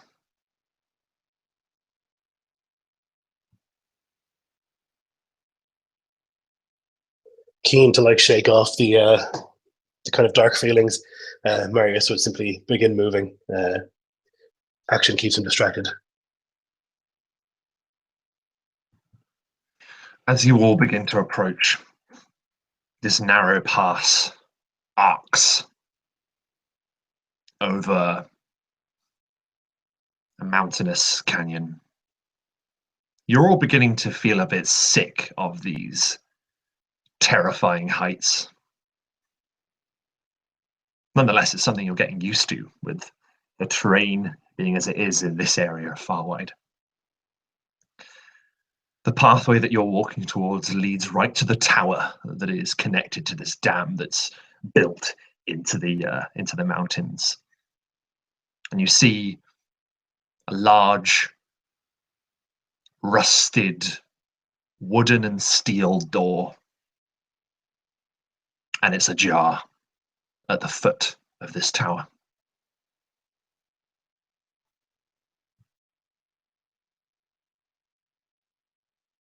I'd imagine I'm near the front, and I'll shake the shield off my back and strap it tightly to my arm. Pull out the hammer and just do like a couple of stretches. Well, shall we? Yeah, and this is a this is a sight that RAYLON understands after, being with Marius and seeing him. He's a very calculated, practical fighter, and so RAYLON doesn't draw his sword, but sort of pushes his trench coat aside, able to grab it quickly, using the fact that he's not holding a sword to his advantage, but kind of getting in a position to where if Marius is taking the front, RAYLON is taking that surprise flank. EZEKIEL, we'll walk up and he'll hold up a hand and he'll say, we're just going to waltz in the front door. Is that the idea? Give me 1 minute. Give me 1 minute, and then we can waltz in the front door. But let's find out what we're dealing with. And he turns to Marius and he holds out his hand. He looks a little bit scared and he says, "Don't freak out." As he reaches out his other hand, a small spider casts a web from his finger and drops down to the ground, and then scampers in through the open door.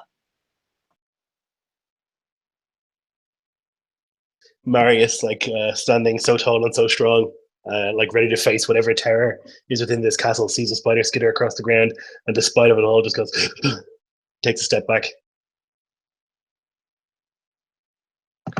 Now, if I'm correct in assuming this, Lorekeepers, that your familiar, your spider, you can see through its many eyes. Am I correct? That is correct. Yeah, I can see and hear through it. I'll pull up the spell, but I believe you can see and hear through its eyes, but your senses don't work while that's happening. Yeah, I'm pretty sure that is the case. So you lose yourself in the mind of your familiar. This spidery pace, low to the ground, and your senses are sharper. And you can feel your familiar skittering across the ground beneath the gap in this door that is just ajar. And then it's inside. You see a holding area where this could be a place that could be fortified. You see a number of broken weapon racks on each side of this about 30-foot wide entranceway. Other than that, it's very minimal, other than a spiral stone staircase that spins up the center of this tower. And EZEKIEL will relay that information. You see his milky eyes flick back to normal, and to their normal milkiness, I should say. The red haze of the magic flicks out of the way, and he says, "After you."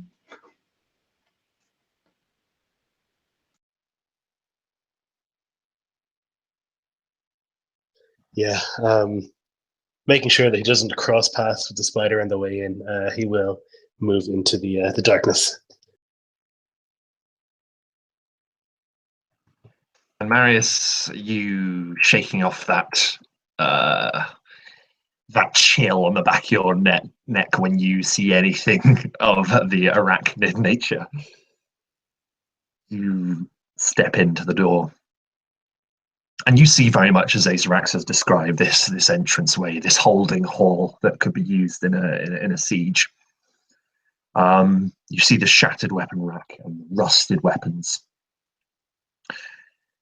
You see this spiral staircase, and as you look up, you get a very grim, very real sense of foreboding. All right. Well, this is not Marius's first rodeo. He would turn around to the others, and he would kind of, I guess, he would do a bunch of like movements that he had learned in the Witch Hunter Order that are meaningless to the rest of the party. But he would like do them really professionally, like, and then wonder why they're just standing there looking at him. And RAYLON would actually kind of make a face like, really? I see. Tax's left flank, Azarax behind me, RAYLON to the right. And I would like try and get everyone to spread around, and then I would pick up like a rock or a brick, and I would just like hurl it across so it makes a lot of noise. And the hope would be that whatever is in here would be spooked and come out to look, and that we would be ready. That's Marius's approach. And you all fall into file as Marius suggests. And yeah, you're all greeted with this same sight of this spiral staircase. Is it your intention to climb them? Well, I would certainly see if anything appears when I throw this rock, and with the echo or whatever, see if anything kind of rears its head before we move further in. Yeah. And Yeah, if of course. not, then Sure. So you hurl the rock. I would like you to make a perception check, all of you. certainly.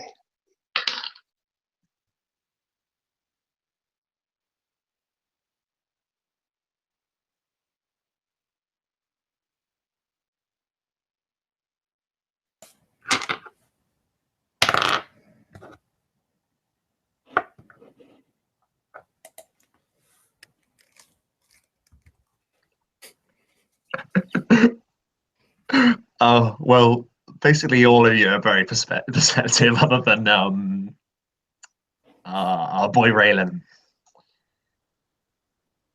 The rock clatters, and there is a silence for a time. But even with such a poor roll, the unmistakable sound of a scream echoes down the stairway.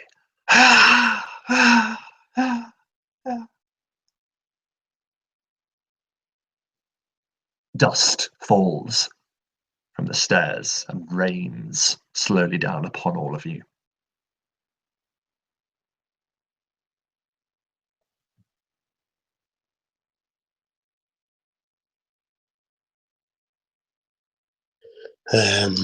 I'll begin muttering a prayer, without fearing no darkness, as I just try to quietly move across the debris and just like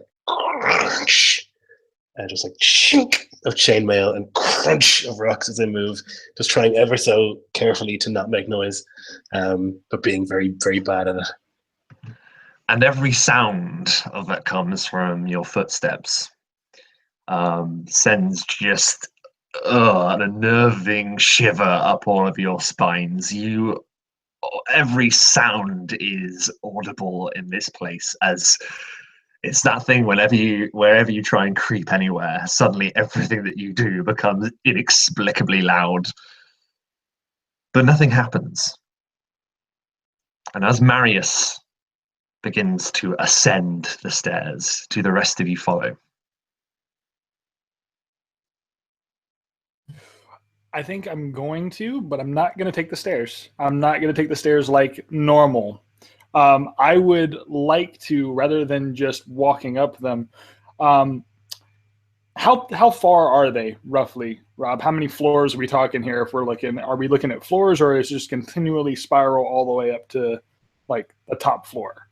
This appears to be a continual spiral up several floors. Okay. But sorry, it would be the height of several floors, but there only appears to be one floor at the very top. One floor at the very top. Okay. This appears just to be a stairway up to the top. Yeah. So here's what I would like to do, and then you can tell me what I need to roll to do so. Absolutely. I would like to be able to ascend these stairs, but in a climbing fashion as stealthily as possible. So I imagine you see this big giant dragonborn, but he's a hunter. He's stealth, he's stealthful. So you see him like slinking around the bottom of the floor, eyeing everything, eyeing the staircases, how they wrap around, where everything is. And then he like lashes his 2 hand axes in his belt, ready to go, and then just launches himself up staircases. Like, if he can pass 1 or 2 staircases at a time, I want to try to launch myself up these staircases as quietly as possible.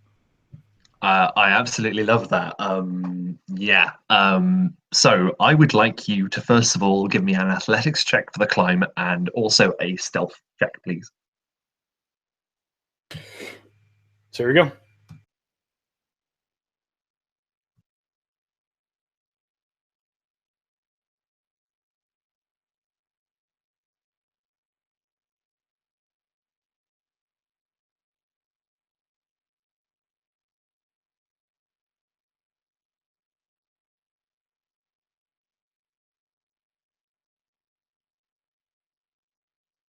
And that's modified and everything, but yeah. Great. So taxes, the rest of you sort of look, and as Marius is sort of slowly sticking to the side of the staircase, maybe the rest of you are following, taxes sort of just rears down, and you are able to launch yourself up onto the side of the stairs and then onto the other a bit slightly higher, and then another bit, sort of wrapping your tail around things as you're going up like a lizard, springing from one point to the other. The rest of you are sort of surprised that the deftness of such a large creature suddenly becoming this predatorial creature that hops from the stairs to the other. You are able to ascend these stairs. As you are halfway up, you hear another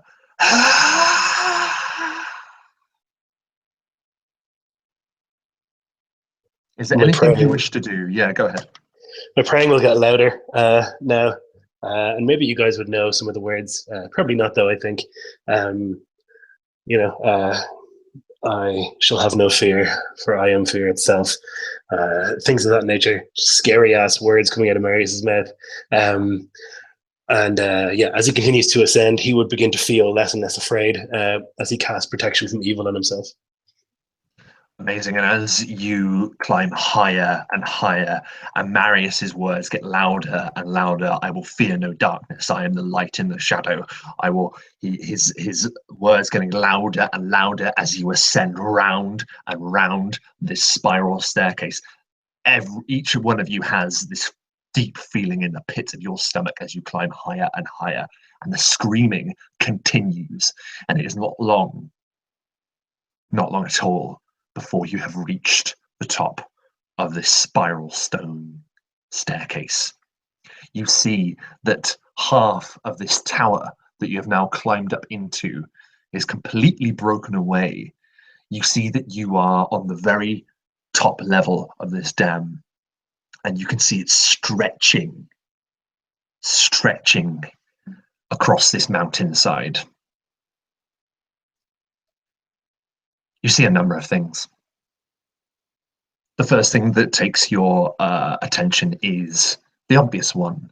There is a canal halfway across this dam in the very center. A waist-deep canal of inky black water that moves with pace towards the edge, and then it drops away into this waterfall. You also see a number of figures standing there, silhouetted as this now early morning moon gleams down upon this sight. You see 4 figures at first. 3 of them stand hunched over, hulking, muscular. You think you can see a tinge of green and grey in their skin. The 4th stands graceful, elegant. Her white hair cascading down her back like the waterfall that she stands next to. Her onyx blue skin gleams in the moonlight. You are facing a female drow. She has a black line of glass across her eyes that is trimmed silver, and she wears close black armor and a flowing half cape. You also see an elderly individual bound on his knees at their side. The last detail that you take in is arguably the most alarming. You see a wooden gangway that stretches out across this canal. And beneath it is a makeshift raft on which 6 individuals are bound to. This raft strains against a rope that is attached to this gangway, the only thing stopping it from plunging through the rapids and down the falls. This graceful drow stares down at you all. You notice each of these individuals, both the drow and these hulking figures, are adorned with some kind of silver ornament about them. The hulking figures have these great silver braces on their arms, and the drow has a silver kind of trim to her cape. A recognizable shade of silver. The drow calls to you across the dam and the rushing of the water. We were told to expect more, the drow calls. This is going to be far too easy.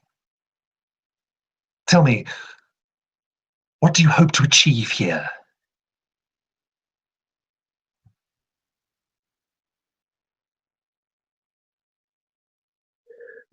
Marius has played the... Sorry, go ahead. Go ahead. So I was muted. I was just gonna say, a whisper enters Marius's mind, unmistakably Azarax, sending him a message of arcane nature. And you hear the words, you've heard them before, and he says, "We are Advent. Advent is change. Advent is progress. The demagogue. His words. Repeat them to her. We can lure them into thinking we are allies." Yep. He will stand tall, and he has experience dealing with spellcasters, witches, and so he doesn't seem nervous, even though he's terrified. He's got a real timbre to his voice when he calls across, "We seek change!"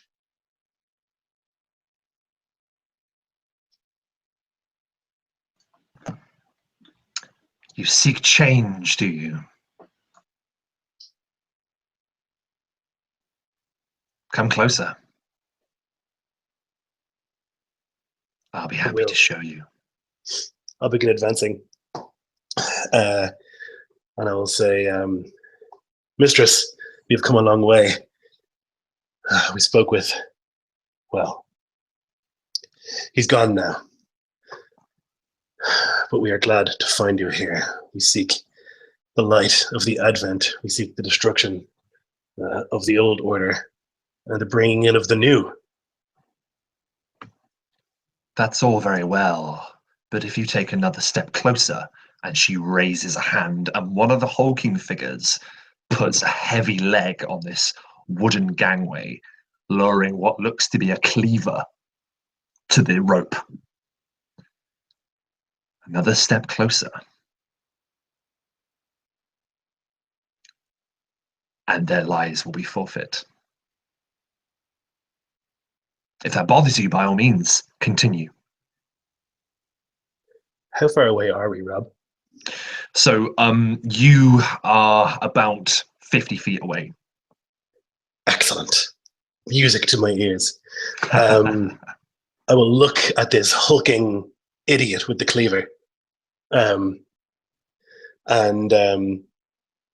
my eyes will glow ever so slightly, and I'll say to him, "Stop!" Little echo. I'll cast Hold Person on him. He needs to make a wisdom save. He is going to definitely try and do so. Just bear with me 1 second. Yep. A wisdom save. Wisdom save, DC is 14. 14. 14, did you say? Sorry. Yes, I'm hoping that this guy isn't the wisest, since he's hulking. Since he is hulking. So, you, Marius, your eyes are fixed on this individual. Maybe you've seen some of their kind before. It isn't too difficult to recognize that the blood of the ogre runs through their veins. And this cleaver is just slowly biting into this rope. But as your voice echoes across River Break Keep, the pressure on this blade stops. And the drow with this black shard of glass across her eyes turns to look and sees what has happened, looks back, and she says, "I am Lorelei, a teller of Advent, and it shall not be on my watch that our plans unravel." And she draws what appears to be a curved, almost katana-looking blade, a smaller, shorter blade in her offhand. And she says, "Cut the rope. Teach them a lesson." Another one reaches forth and goes to swing at this rope. And at that point, I'm going to ask for your initiative.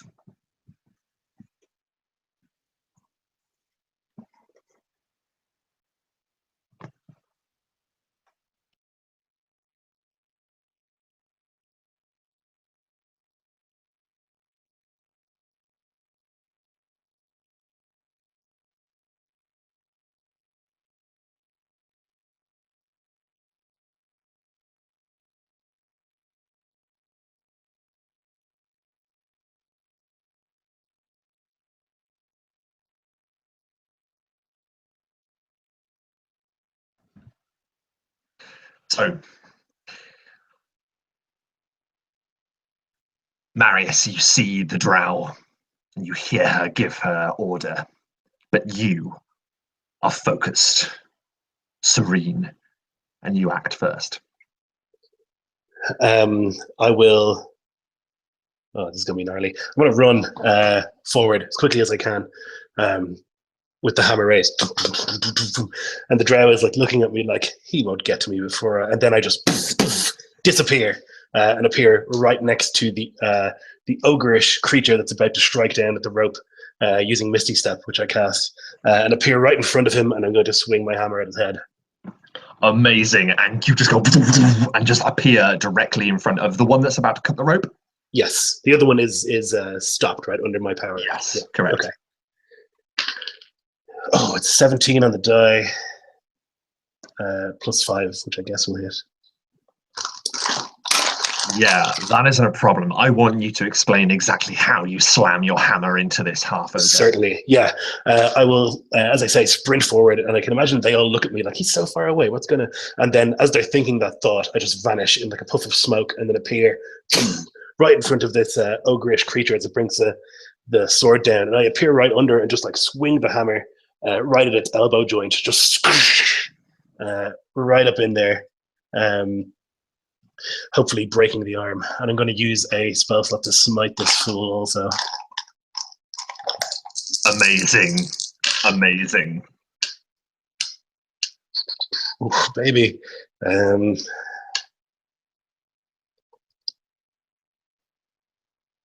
It's going to be 20 points of damage. My lord. So, yeah, you make your approach and you just appear out of this mist with your hammer just sailing in an arc, and it connects right behind the elbow joint of this half ogre, and you hear a crack that rings out across Riverbreak Keep, and he goes in pain, these tusks in his mouth showing openly. RAYLON, you see Marius just dart forward and just disappear and then appear again. What would you like to do?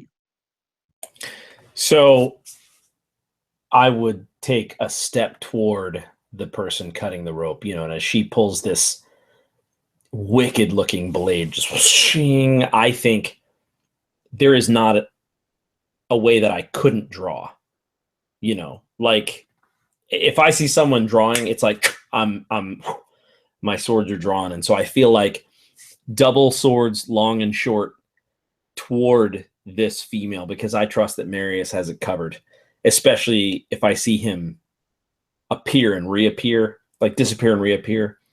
That's the confident attack that I know, okay, he's got it covered. And then I'm just lunging with finesse toward this female who's obviously the leader. So 16 on the die. So that is a 21 to hit.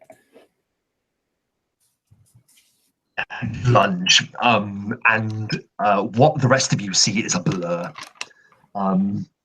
RAYLON and Lorelei, the teller of Advent, engage in a lightning fast display of sword work.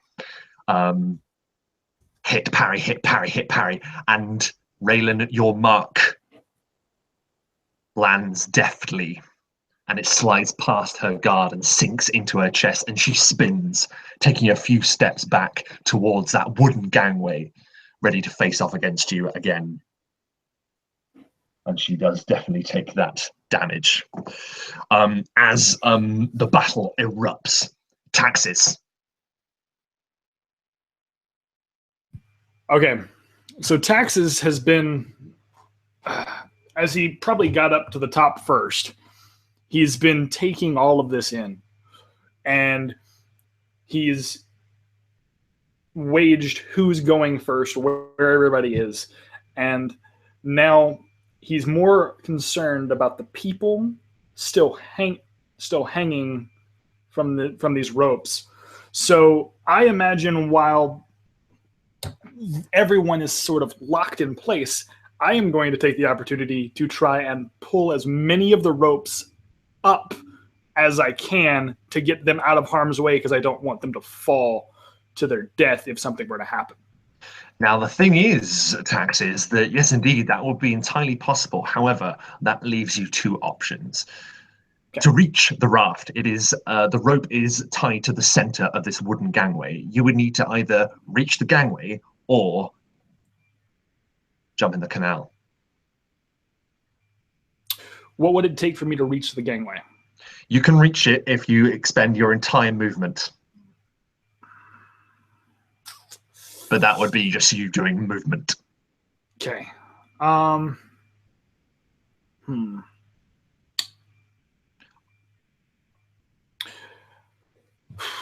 bonus action would be then to grab the rope. That would be fine. Yeah. Okay. I think Are there any of the enemies around me currently close by? No, but you can definitely see that the one remaining one that isn't engaged with Marius and the one that isn't held is staring you down. He's clearly isolated you as the largest, therefore you must be the biggest threat to this half-ogre's simple mind. Okay. I think I am going to try my best. I want to do the movement action, but if you'll allow it, I would like to try to shoulder tackle or run through this guy on my way to finishing that move action so that I can impair him further. You know what, considering I know that you have Hordebreaker, absolutely, I will allow you to do that. So if you make your entire movement, I would like you to make an athletics check, please. And you shall oppose it. Okay. Oh, make it a good one. You never want to hear that from the DM. No. That's like the worst. But I got a 17, so we're good. Should be good. You're rushing and you're in that low formation, that familiar low formation, that tail flicking behind you.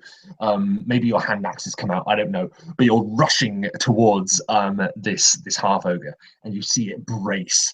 It lowers its shoulders, and as you leap at it, its hand just closes around your throat and just slams you into the ground, completely nullifying all of your forward momentum and just throws you back. Dude, I'm happy with that. Like, I don't even care. And basically, as you both collide, you're both really, really heavy. So you can imagine dust and debris just lifts into the air as the impact is made as you both collide into each other. Okay, I'm gonna describe it as like this. My best description of that would be the Dragon Ball Z moments where the two enemies like smash into each other and then just get thrown back from the energy. Like, that's the best way that I can describe it. That's exactly what it is. And as the battle just erupts into this chaos of confusion and collisions, Azerax, you see that disaster is at hand. Yeah, as this Donnybrook erupts, so just to be clear, I'm trying to visualize, and I feel like I have a good idea of where everybody is and what's going on.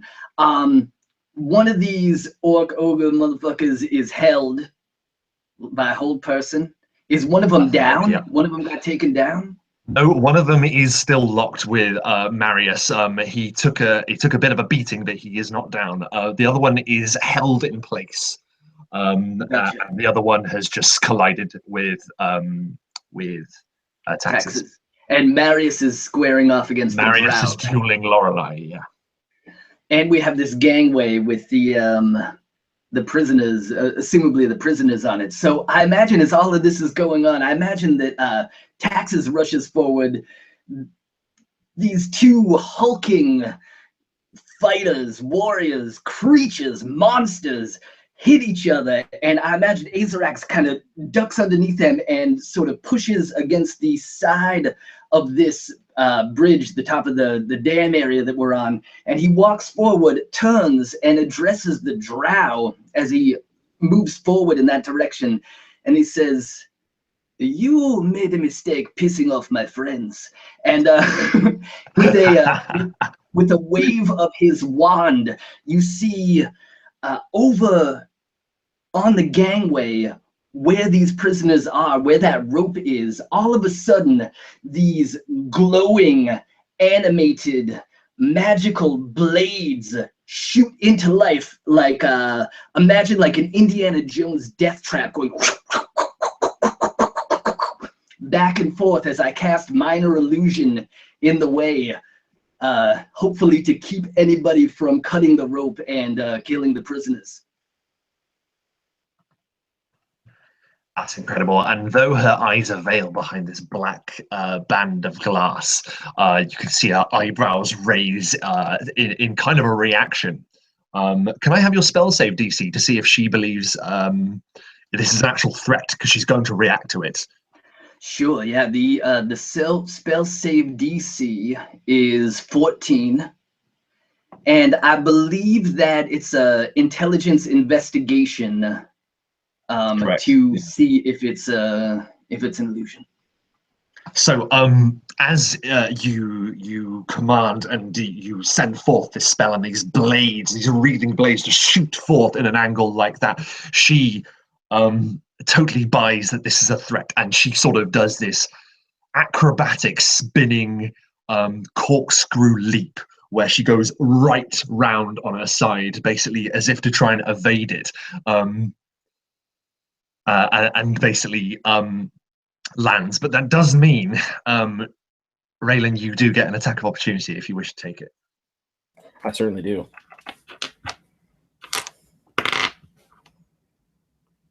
Let's see.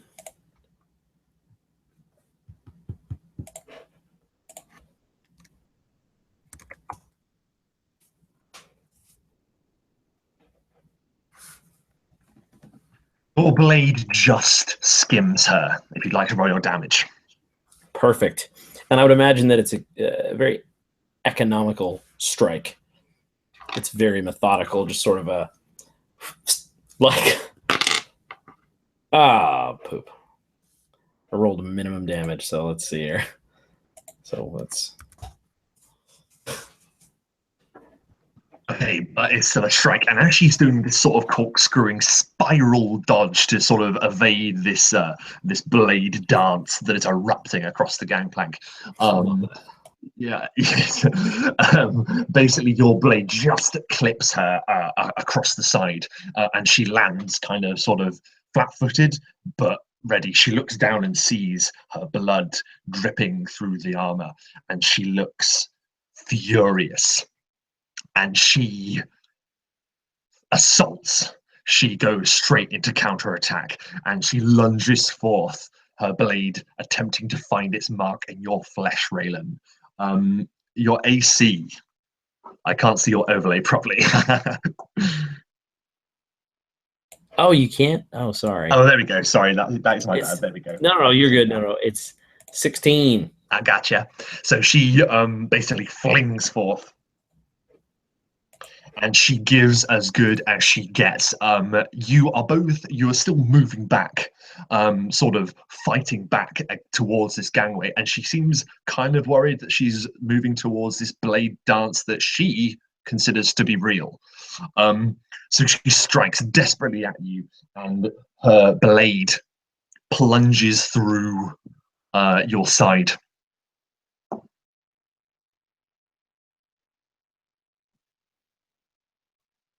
And that is going to do 9 points of damage as it slices into your side. Ouch. Oh, man. All right. Like you wheel with the impact. It's a pretty vicious stab. It is now time for the hulking half ogres to make their assaults. Now, Lloyd, with the whole person, do they get to save at all afterwards? At the end of their turn, they can make a save. Yeah. At the end of their turn. Okay, yeah, so they don't act for the turn, and then at the end they can make a save. Okay, so I will get to him last then. In that case, we are going to go to the half ogre that was struck by Maris's blinding, flashing attack, and he basically swings this cleaver, this vicious, vile, rusted cleaver at your throat. Your shield is up, is that correct? It is indeed, yeah. You said your shield had gone up. I would like you to tell me how you deftly deflect this attack. Excellent, yeah. So I come in and I swing up for his elbow, and I guess I knock his arm wide, and he telegraphs the shot pretty heavily as he brings it in, and I just like bring the shield up and bash it to the side with the rim of the shield, bash the edge of the blade to the side, opening him up for a second strike. There is a resounding crash as your shield sort of makes that echoing sound, that same echoing sound that sort of echoed across the cloud marsh that time when you did your battle cry. This half ogre looks at you with a fear of doubt. Doubt is in his eyes. The half ogre that is locked in furious combat with Taxes brings a similar looking weapon, stabbing down Taxes. And your AC is 16, is that correct? That would be correct, sir. Once again, I would like you to tell me how you evade this attack. So back to they are pushed away from each other, and I imagine that Taxes, as he's being pushed back, takes his hand axes out and just digs them into the ground, leaving these two large divots of dirt. And there's dust and debris floating up. And then he sees this half ogre's arm come wafting through the dust, and it's just sliding over, the tail flicking. And I would like if it like clips his hand just a little bit as he is like moving away. Yeah, definitely. That's incredible. And your tail just clips his hand and sends his blade aside, leaving him open. And then finally, this other half ogre is going to close his mind, and he's going to attempt to sum up the wisdom it requires to keep walking, to keep moving. Yeah, forget that. He basically, you basically look deeply into his eyes, Marius, across the battlefield. You're sort of locked in this fight, just a block, attack, block, attack. You spin around and you look at him, and it's just got this kind of face. He's just like, and the round goes up to the top. Marius, you are still locked in combat with this half ogre. Excellent. Yeah, so he swung from my shield and I bashed it aside. He's wide open for another swing when I swing the hammer up towards his chin. And I'm going to cast Thunderous Smite on him. So if I hit, he might go flying. Okay. Yeah. Okay, 11 plus 5, which would be 16 to hit. Explain to me what this looks like and roll your damage. Oh, baby. Okay, so I lift the hammer behind me, and as I utter a command word, the hammer begins crackling with electricity. As I swing it up for his chin, there is an enormous thunderclap. Echoes across the dam. Everyone can hear it miles around as the ogre is battered for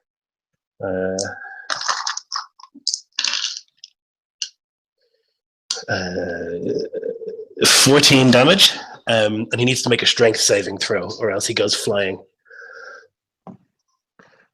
Is the saving throw 14? Yeah, it's strength though. Yeah. Yeah. That's absolutely fine. This half ogre, where did you hit him? Right in the chin. He soars backwards.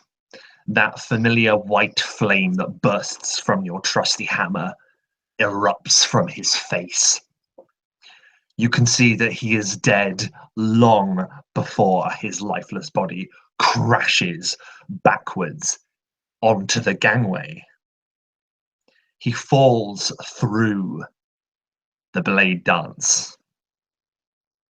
Lorelei watches as one of her hench thugs collapses through this blade ward, not being cut. However, this creature is beyond recognizable. We now go to RAYLON, locked in a lightning fast duel. You feel those familiar sensations returning to you, for you have not fought in a duel like this for at least a little while. And although Marius healed that wound, you can still feel its bite upon you. What would you like to do? So, sort of these flashes. And so I'm here. I'm with these people that are my new family. I'm with these creatures who I'm allied with, but I'm not. And it's raining. There's a waterfall. And I keep just as I'm hearing the clank of the steel, and I'm just and so I imagine I'm sort of going tit for tat. It's a very start, methodical. Chad was talking about Dragon Ball Z. It's not the where their hands do this. And there's like, it's not that. It's more of a parry, feint, dodge, stab, reset. Parry, it's just we're playing chess. And so I just imagine that there's conversation happening through this. And, you know, RAYLON is sort of, you're pretty good. I fought better. And he's sort of just trying to go through, and he tries to use the shape of her weapon against her, knowing that it's this sort of curved, sort of swooping thing. He's dual wielding, so what he's going to try to do is feint with a short sword and then sort of go in for a low belly cut with his long sword.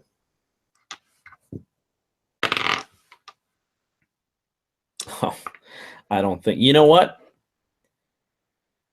He has this flash and he just remembers and feels the pang and sort of the burning sensation of where Marius healed this sucking, seething chest wound. And he sort of feels this burn. And as he goes to make that move, he rethinks it because he feels that he's maybe, you know, underestimating her. And I'm going to use inspiration to rethink my move here. That's the money. That's the money Daddy needed right there. So we're going to go. There we go.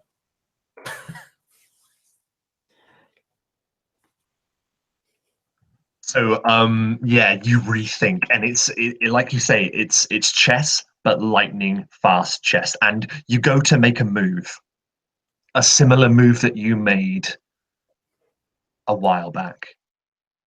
This isn't the first time you've had a sword fight next to a waterfall. And instead of making that attack, you rethink. You parry, you thrust, you feint, and you stab down through her guard once again. The blade skidding down that curved scimitar that she has almost. And your blade finds its mark. Perfect. And you know, if it's allowable, what I think what RAYLON's trying to do is get outside of his normal, his comfort, his natural ability to sword fight. And I feel like the thing that he does differently is as he's going to stab down before the curvature and the, you know, the blade, I feel like he wraps her in the face. Like he just goes totally different than he normally would. And he's just not normal. He just whap, he just like punches her in the face, which is unexpected in this sort of duel of honor in a way. And he just, you know what? He thinks about that scar and then and the blade finds its mark. Amazing. And if you'd like to give me your damage, and whilst I wait for that, I'm going to say that you can do your normal damage, by the way. Like I'm going to say that, yeah, you've got some cuts in there as well. So do your weapon damage, but your last strike connects right across her face, and that black band of glass just flies off her face, and it skids down onto the dam away from her, and it stops. I'm going to say next to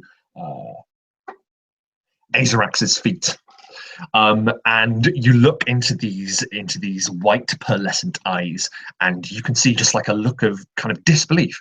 You punch me in the face,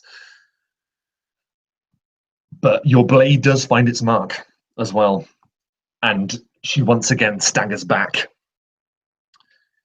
and she launches at you again. However, we move away and we can see that the Dragonborn and this half ogre are locked in mortal combat. What's Taxis doing? All right.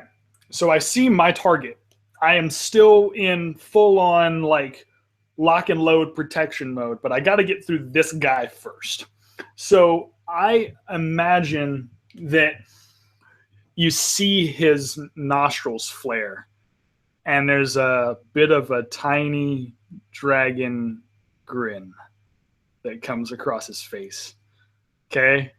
He's like, This is really what you want, huh? All right.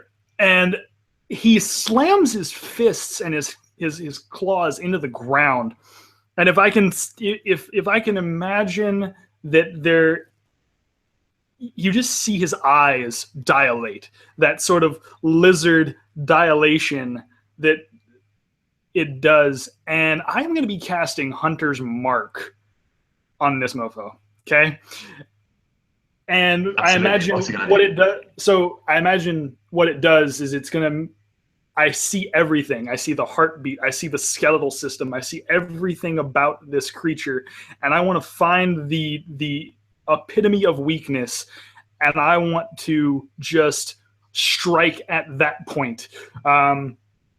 So I'm going to, essentially, I'm going to take 1d6 of additional damage toward the target whenever I hit. Okay. Make your attack. I'm going to aim to hit with one of my hand axes. No. We'll see. So.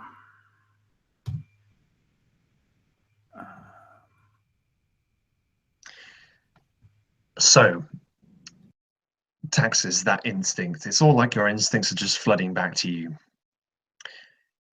And you take an intake of breath and you see, as you said, you see sort of like every outline of this individual. You can see the heartbeat throbbing, this ogre, this half ogre, so with his blood sort of running through all of its body. And you can see the prime place to strike. You can see it's weak at the neck, under the shoulder, and at the stomach. You can tell me exactly where you strike him when you roll your damage.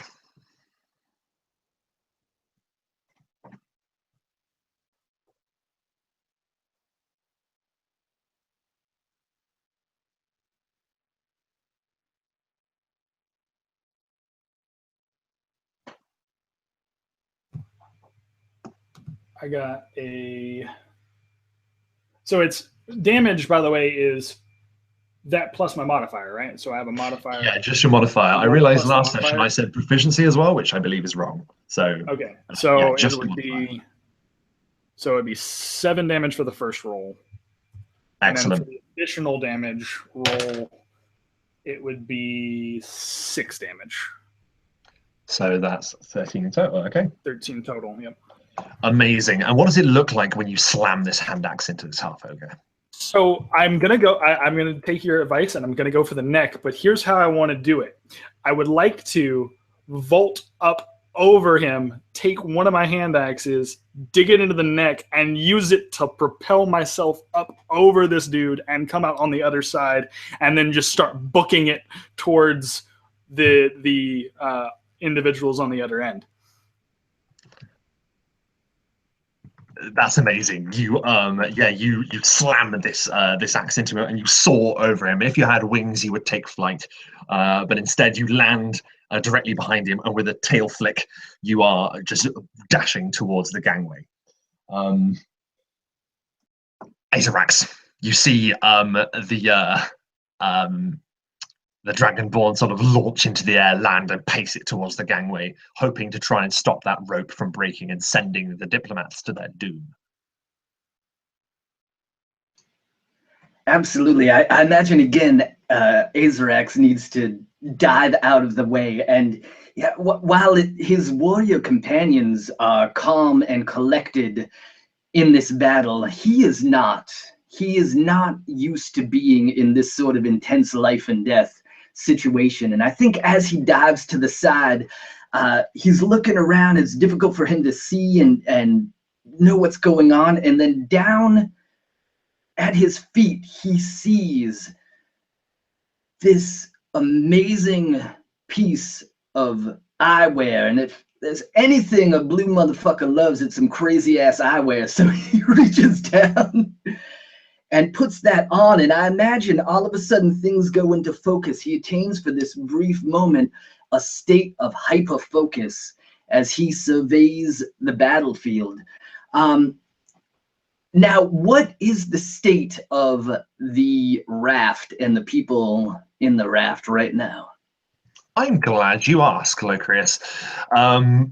I will say that it looks particularly epic when you slide on this black sort of glass eyewear, and it seems to fit perfectly. It's beautiful. And you seem to have some kind of strange effect going on with the but right now you can't focus on that. All you're focusing on is that gangway. You see the rope straining. The individuals bound to this raft are yelling as they're sort of on their backs looking up, and they can see behind them that this rope is tugging at this gangway that is cracking under the weight of the half ogre that slammed faceless because it had been mashed by a hammer on top of it. So, and in between where we are on this gangway is a fight with RAYLON and the drow woman, right? Yeah, so... Oh, you're muted. Sorry. Yeah, they are very much sort of locked in a battle. They're sort of in the middle, and then this half ogre has sort of landed on the side next to you. So if this is to break, then RAYLON, I'm afraid, may be stranded, and the cracking is looking pretty bad, and that rope is looking pretty small right now. So, in a flash, all that Azarax can think is to do what his friends are doing. And he launches forward. I imagine that RAYLON, you're amazingly fast, and I imagine that you process things amazingly quickly. Azarax moves with a speed not as fast as you, but a lot faster than you've seen him move before. As he darts past you, past this drow woman, I'll take the disengage action, and I'll make my way to the raft with those people. Amazing. And you're sort of rushing. Did you say you're rushing up the gangway then? So between the duel and stuff? Exactly. Okay, so as you're rushing towards and you do reach where that rope is, and you sort of fling yourself down, and you're looking up as RAYLON is locked in the most finesse driven duel you have likely ever seen.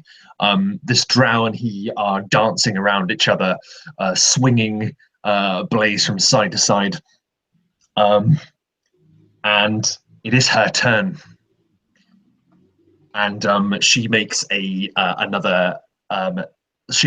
What she does is she sort of draws away from the duel, and she sort of has a sword down by her side, and she opens up her body completely. She just is basically saying, "Come at me, brah." And then as you lunge for her, she basically makes a parry like that, which draws your blade aside, and then she just goes for the most vicious lunge towards your throat. And you just duck beneath the blade. It just misses as you duck down, and then you get ready for your strike. The half ogre that has just been leapt over by the Dragonborn. He's going to reel around, and he goes and just flings himself at the Dragonborn, trying to stop him from getting to where he wants. This guy wants a physical match, and he's narrowed down the Dragonborn as that. And he basically swings this cleaver as you are basically trying to get by. As you're rushing by him, like behind him, he is able to clip your back. It just slices through some of the scales on your back, and you go as it gets you right in a sort of diagonal line, and it gives you 12 points of damage as this thing rakes your back, and you sort of stumble forward, but you're able to keep going. We are back to the top of the round. Something horrifying happens. The gangway, cracking, creaking, snaps. Two things happen. The rope that Azarax has just wrapped his fingers around goes taut and comes off the gangway. Azarax, you alone are holding the weight of this raft against the powerful current of the waterfall. The other thing that happens is the part of the gangway that both RAYLON and Lorelei are fighting on separates and splashes heavily into the water. Both her and RAYLON are going to need to make a dexterity saving throw to see if they can remain standing as this part of the gangway becomes a second raft and begins floating, dragging towards the waterfall with both of you upon it.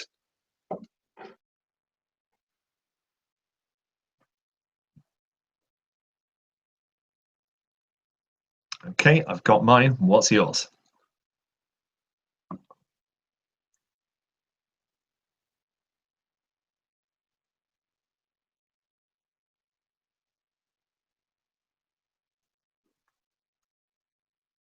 And I tell you what, whilst we're busy doing this, Lorekeeper, if you wouldn't mind rolling me a strength check, please.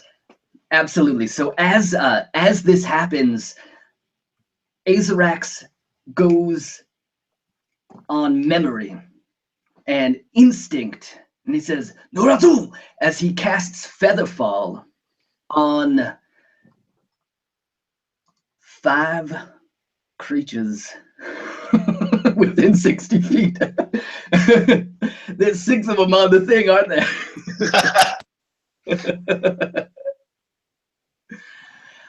So that's exactly what he'll do. He'll, he'll randomly pick 5. I think it's like a split-second decision. He wouldn't be able to choose who it was. And with the rope, he knows he's not going to be strong enough to hold it back. So he drops down and starts trying to wrap it around like a piece of wood to try to get some sort of purchase, if that's possible. Yeah, you're doing that and you're wrapping it around whatever remains of this gangplank that's still attached to the dam, and you're doing your best to do that. The featherfall on 5 people has given it enough buoyancy that it has been able to slow basically the entire raft. However, it is still floating towards the waterfall, but with nowhere near the weight and the drag. It's almost like a bunch of leaves floating upon the water rather than this heavy raft. In the same instance, this second part of the gangplank breaks away with RAYLON and Lorelei fighting on it. You both maintain your footing, and you continue to sword fight on this floating bit of debris as you approach the waterfall. We are back to the top of the round, and Marius, it is your turn. Oh, I'm sorry. One thing I forgot to do was the other half ogre's save. Excellent. Music to my ears. I love that you took your glasses off to do it. That was the perfect touch.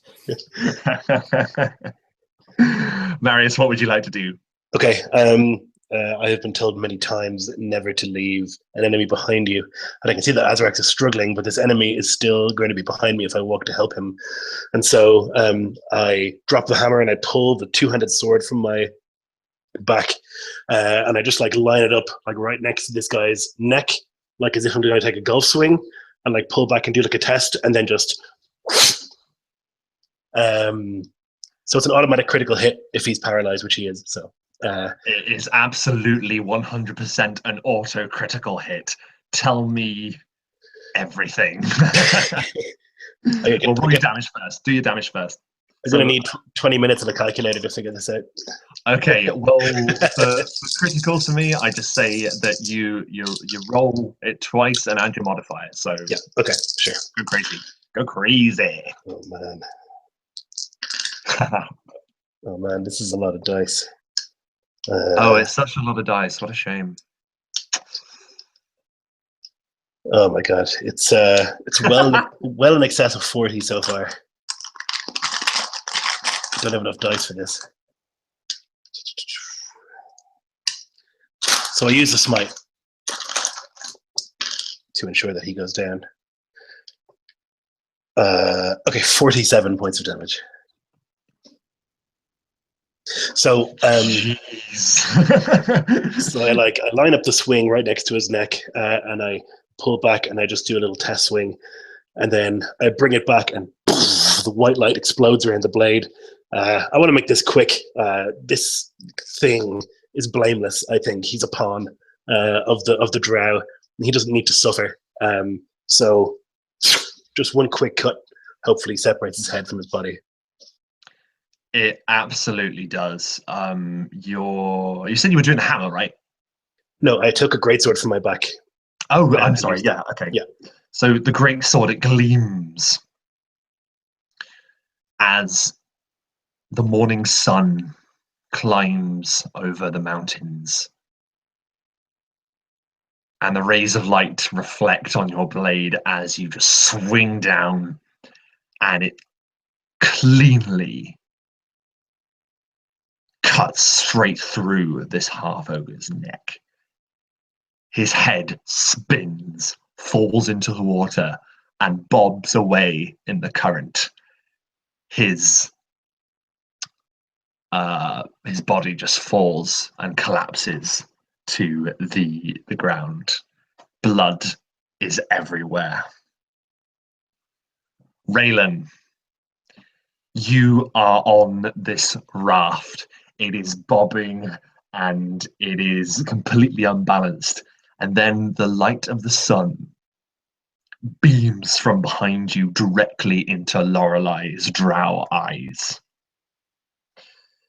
Bare now against the brutality of the sun. Azrax might recognize Lorelei as what is known as a light cast, a drow that after the Underdark Wars was banished to the surface forever. Yet she still has a hatred of the sun for its blinding qualities. Make your attack with advantage, unless you wish to do anything else. So I feel like RAYLON, he makes the same kind of mistakes over and over. It's one of those things where people are creatures of habit. If they do something often, it's a good chance that they'll never stop doing it, even if they've been hurt, harmed, etc. And I feel like there's something about this woman that intrigues RAYLON. And it's not attraction. It's just intrigue. It's just stupidity of a man who likes to sword fight, a man who likes an opponent, a man who likes a challenge.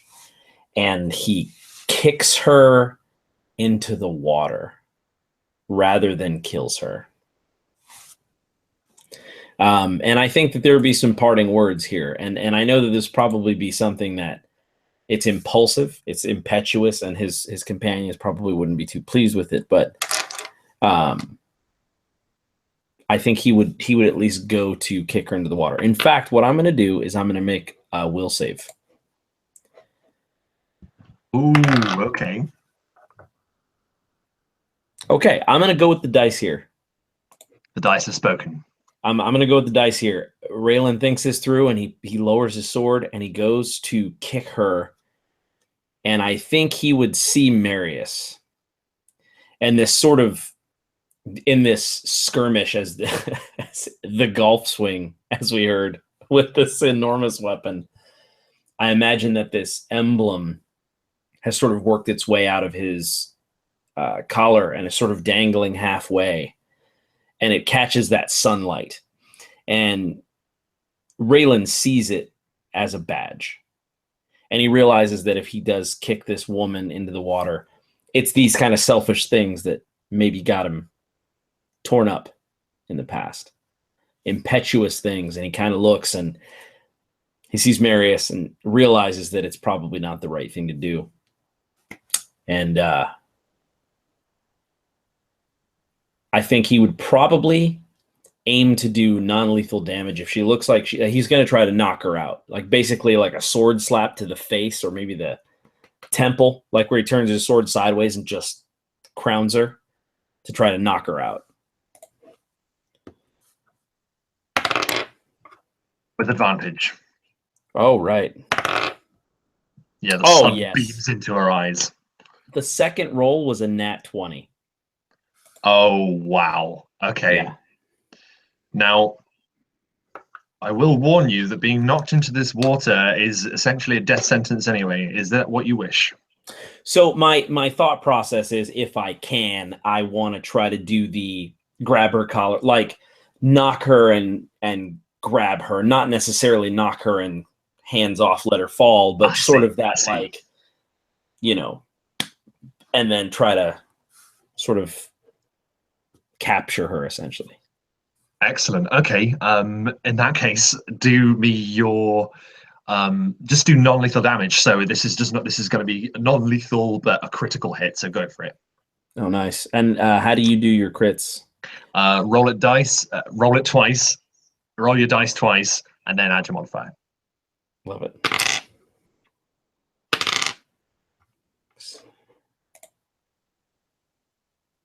So that'll be 10 non-lethal. And you know what? Oh, go ahead. I was gonna say maybe a split head, just a little sort of, you know, if you've ever had something split due to impact, that is one of the worst kinds of wounds, man. It hurts so bad. I can imagine.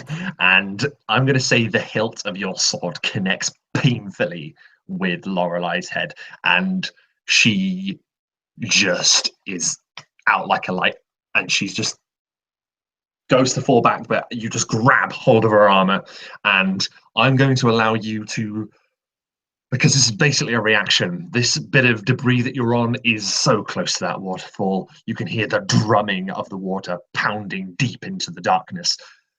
Make a dexterity saving throw with disadvantage because you're holding her. Any of you who want to help may say so now.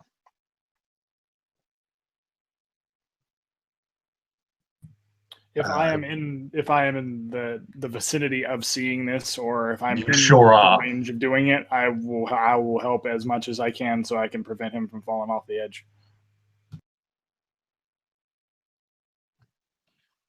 So RAYLON, you strike this drow, and just the light leaves her eyes. She's just knocked out completely. You grab her and you go to then jump, but the debris that you're standing on, when you press down on it to make your launch, to make your leap, it just goes like that, and both of you just fall into the water.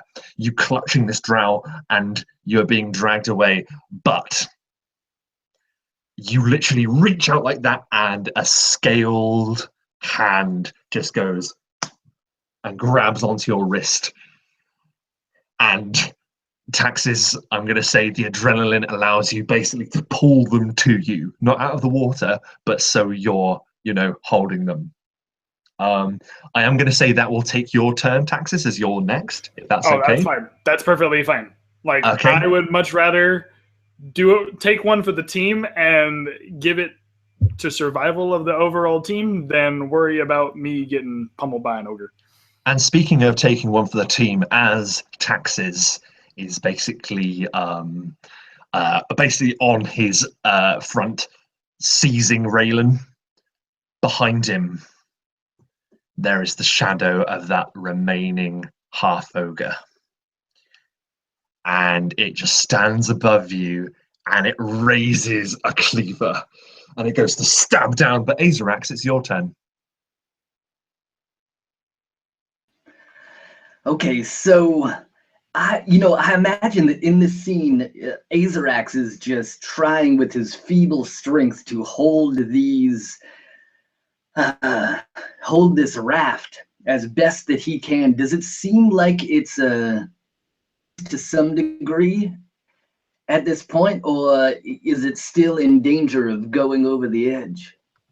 So you, having grabbed it and pulled it into the gangway and tried to attach it with Featherfall on, you're confident it is not going to move. And out of the corner of your eye, you see this half ogre about to take full advantage of a completely defenseless Taxes as he helps his friend.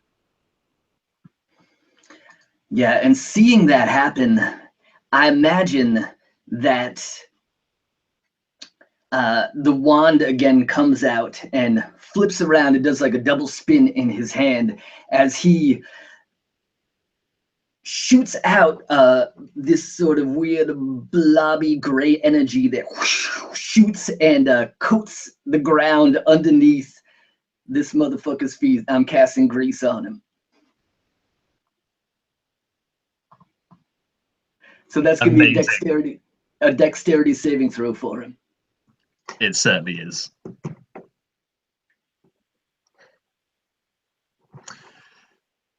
So this creature, he stands over Taxes, this one remaining half ogre, and he raises that cleaver, triumph across his broad, smirking face.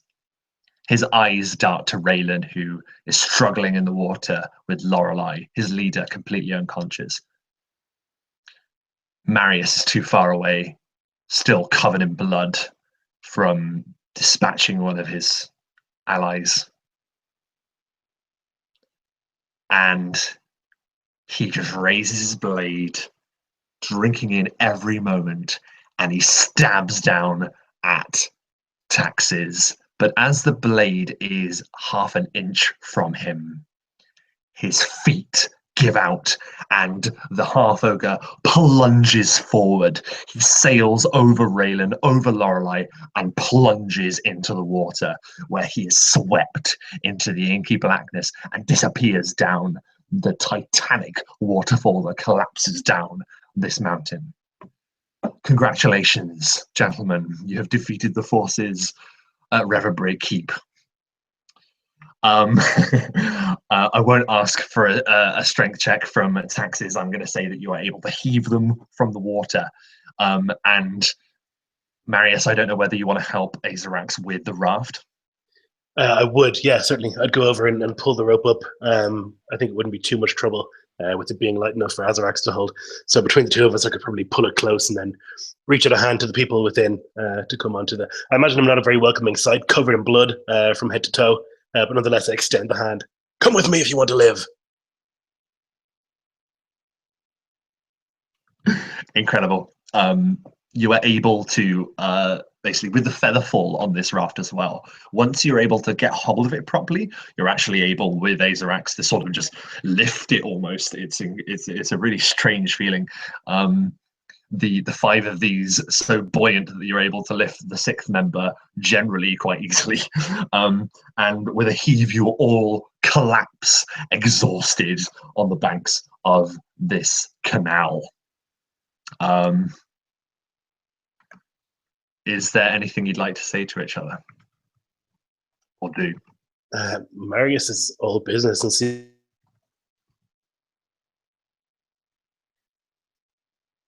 Oh no. Oh, did I lag out there for a sec? He's there. Marius is all business and he's still doing business. He's still doing business. Yeah. He sees the drow unconscious, but still a threat. He saw her be a terrifying swordsman, and so he would walk over to her unconscious body, take his huge greatsword and slice off her right arm. Oh. Jeez. Yep, there's no ceremony about it. He just comes over and... So, RAYLON, you're standing there. You're breathless. You just took a lungful of this water as you collapsed in. You're breathing heavily. Taxes. You're taking deep breaths. Smoke come out of you, and this great sword slams down on Lorelei's arm. She snaps awake, and her scream echoes across the feral mountains.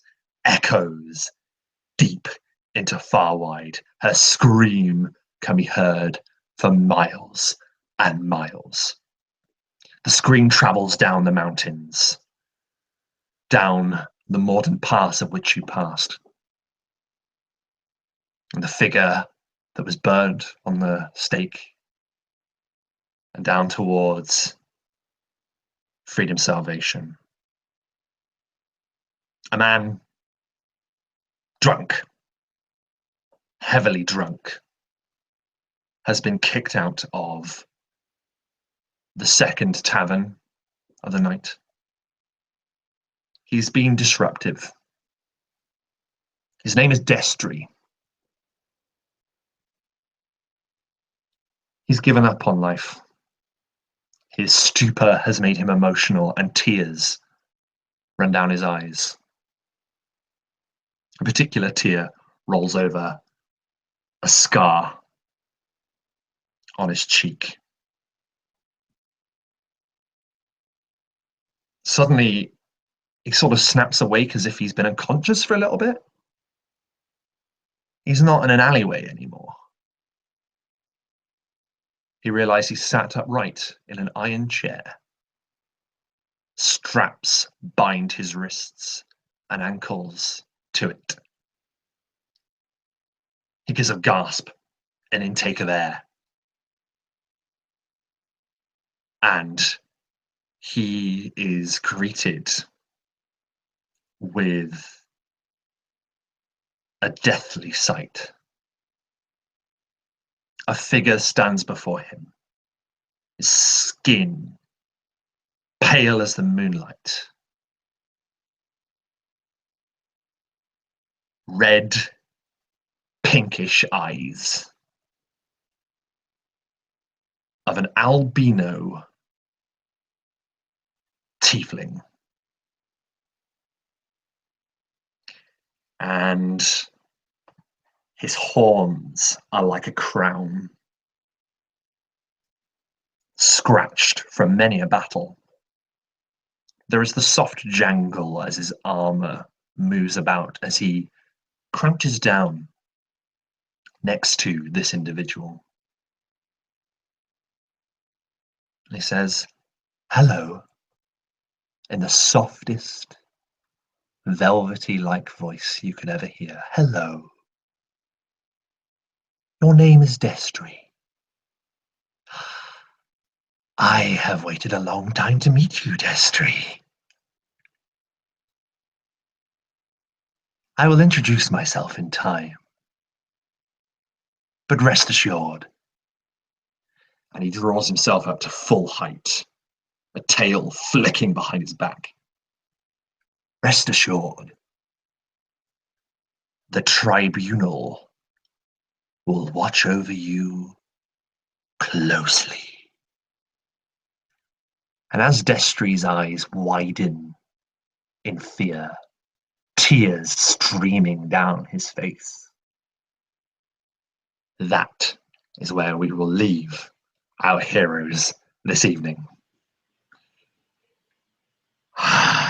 That was amazing. Oh my god. Oh my god. Guys, once again, it is an absolute pleasure, a continued pleasure to be met with such enthusiasm and creative dexterity like I have never known. I'm afraid we did go over a bit late on our timings, but I think you guys are okay with that. Lloyd, you cold, wonderful bastard. Witch hunter, man. You gotta take away their tools if you want to question them. That was absolutely amazing. Guys, I'm absolutely spellbound by your continued achievements in this game. Any thoughts, any feelings before we wrap up tonight? Super stoked. That was so rad. Like I could have words, but dude, what? Half of that stuff, just there were so many moments in this game where I was just like, we're doomed, we're done, and then things just panned out every single time, and it was so good. Everybody did so great. Absolutely. In that case, then, guys, it's 6:15 in the morning for me and Lloyd. Sure is. So, without further ado, 15 minutes before Lloyd's cut-off point, I would like you each to do your sign-off. Plug whatever you wish. I'm sure you guys have lots of things to plug. Chad, if you'd like to kick us off with our goodbyes. Yeah, sure. Guys, hi, my name is Chad Nick. This has been the Lorekeepers, and it has been so flippin' fun. These are my family. These are my guys. I love them to death. You guys can find me at gastrogamer.org and at Chad Nick on YouTube. I'm going to hopefully have another one of those character compendium things up here really soon.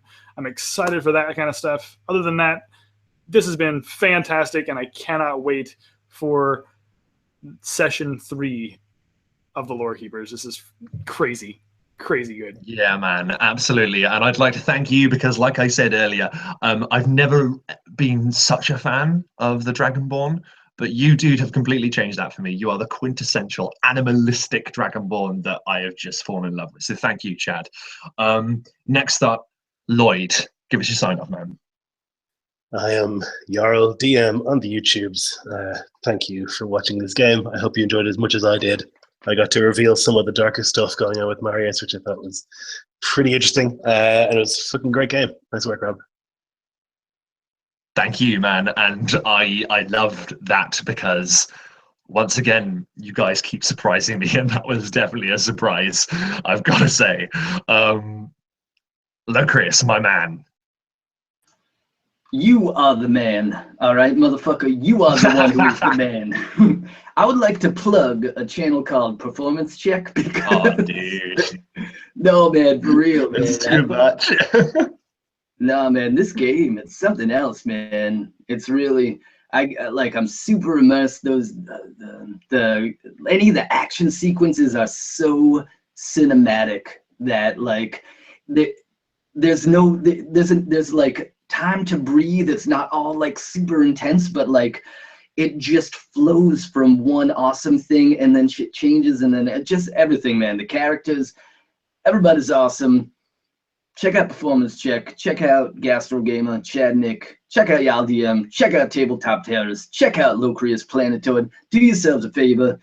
Play some D&D because this shit's fun.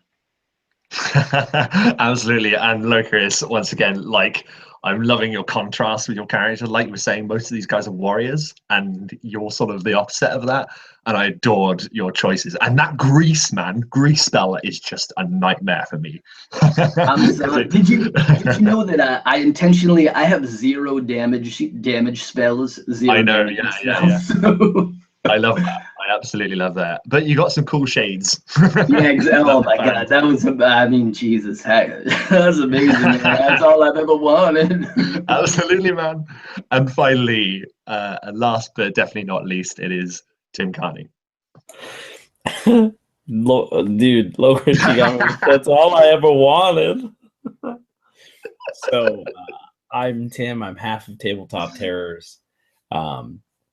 You guys staying up till 6 in the morning. God, that's so great of you. That's okay. And my plug is if you like that crazy arm cutting off, you need to go check out the Jarl DM channel because he has Viking games that what you just saw there is like a tavern game. So you go check out Jarl DM and he's got rad Star Wars stuff. Check out all these guys. If you're not subscribed to all of the channels, then you might be missing out on something you love. But thanks for staying up with us, and I can't wait for session 3.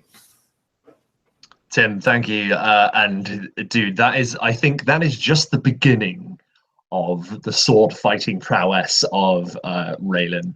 I always wanted to make sure that he came across as like really good at a sword fight, but you, dude, just put the icing on the cake, and I adored your methods of thinking about it. So, and also don't forget, you can obviously check out all of these guys in different games. I think the next one that's on the calendar, I believe, is actually The Provokers, which is starring Tim. I'm guessing if you're watching this, you probably already know what The Provokers are, but go check that game out, which is this Sunday, I believe. Is that right, Tim? On the Fistful of Dice channel, yep. On the Fistful of Dice, Matt Click's channel. Yeah. So before we close, dude, go ahead. Can we just plug Brigade Con? Because that's in like a couple weeks. So we just kind of, yeah. Brigade Con, if you guys like tabletop games and you enjoyed what you saw tonight, there's so many wonderful games and panels and things that are going to be going on the 29th of October. Go and register if you haven't already registered, because it goes to a wonderful charity called Child's Play, which is very, very close and near and dear to my heart. So I would really appreciate it if everyone right now, if you're still watching, go do it. Do it now.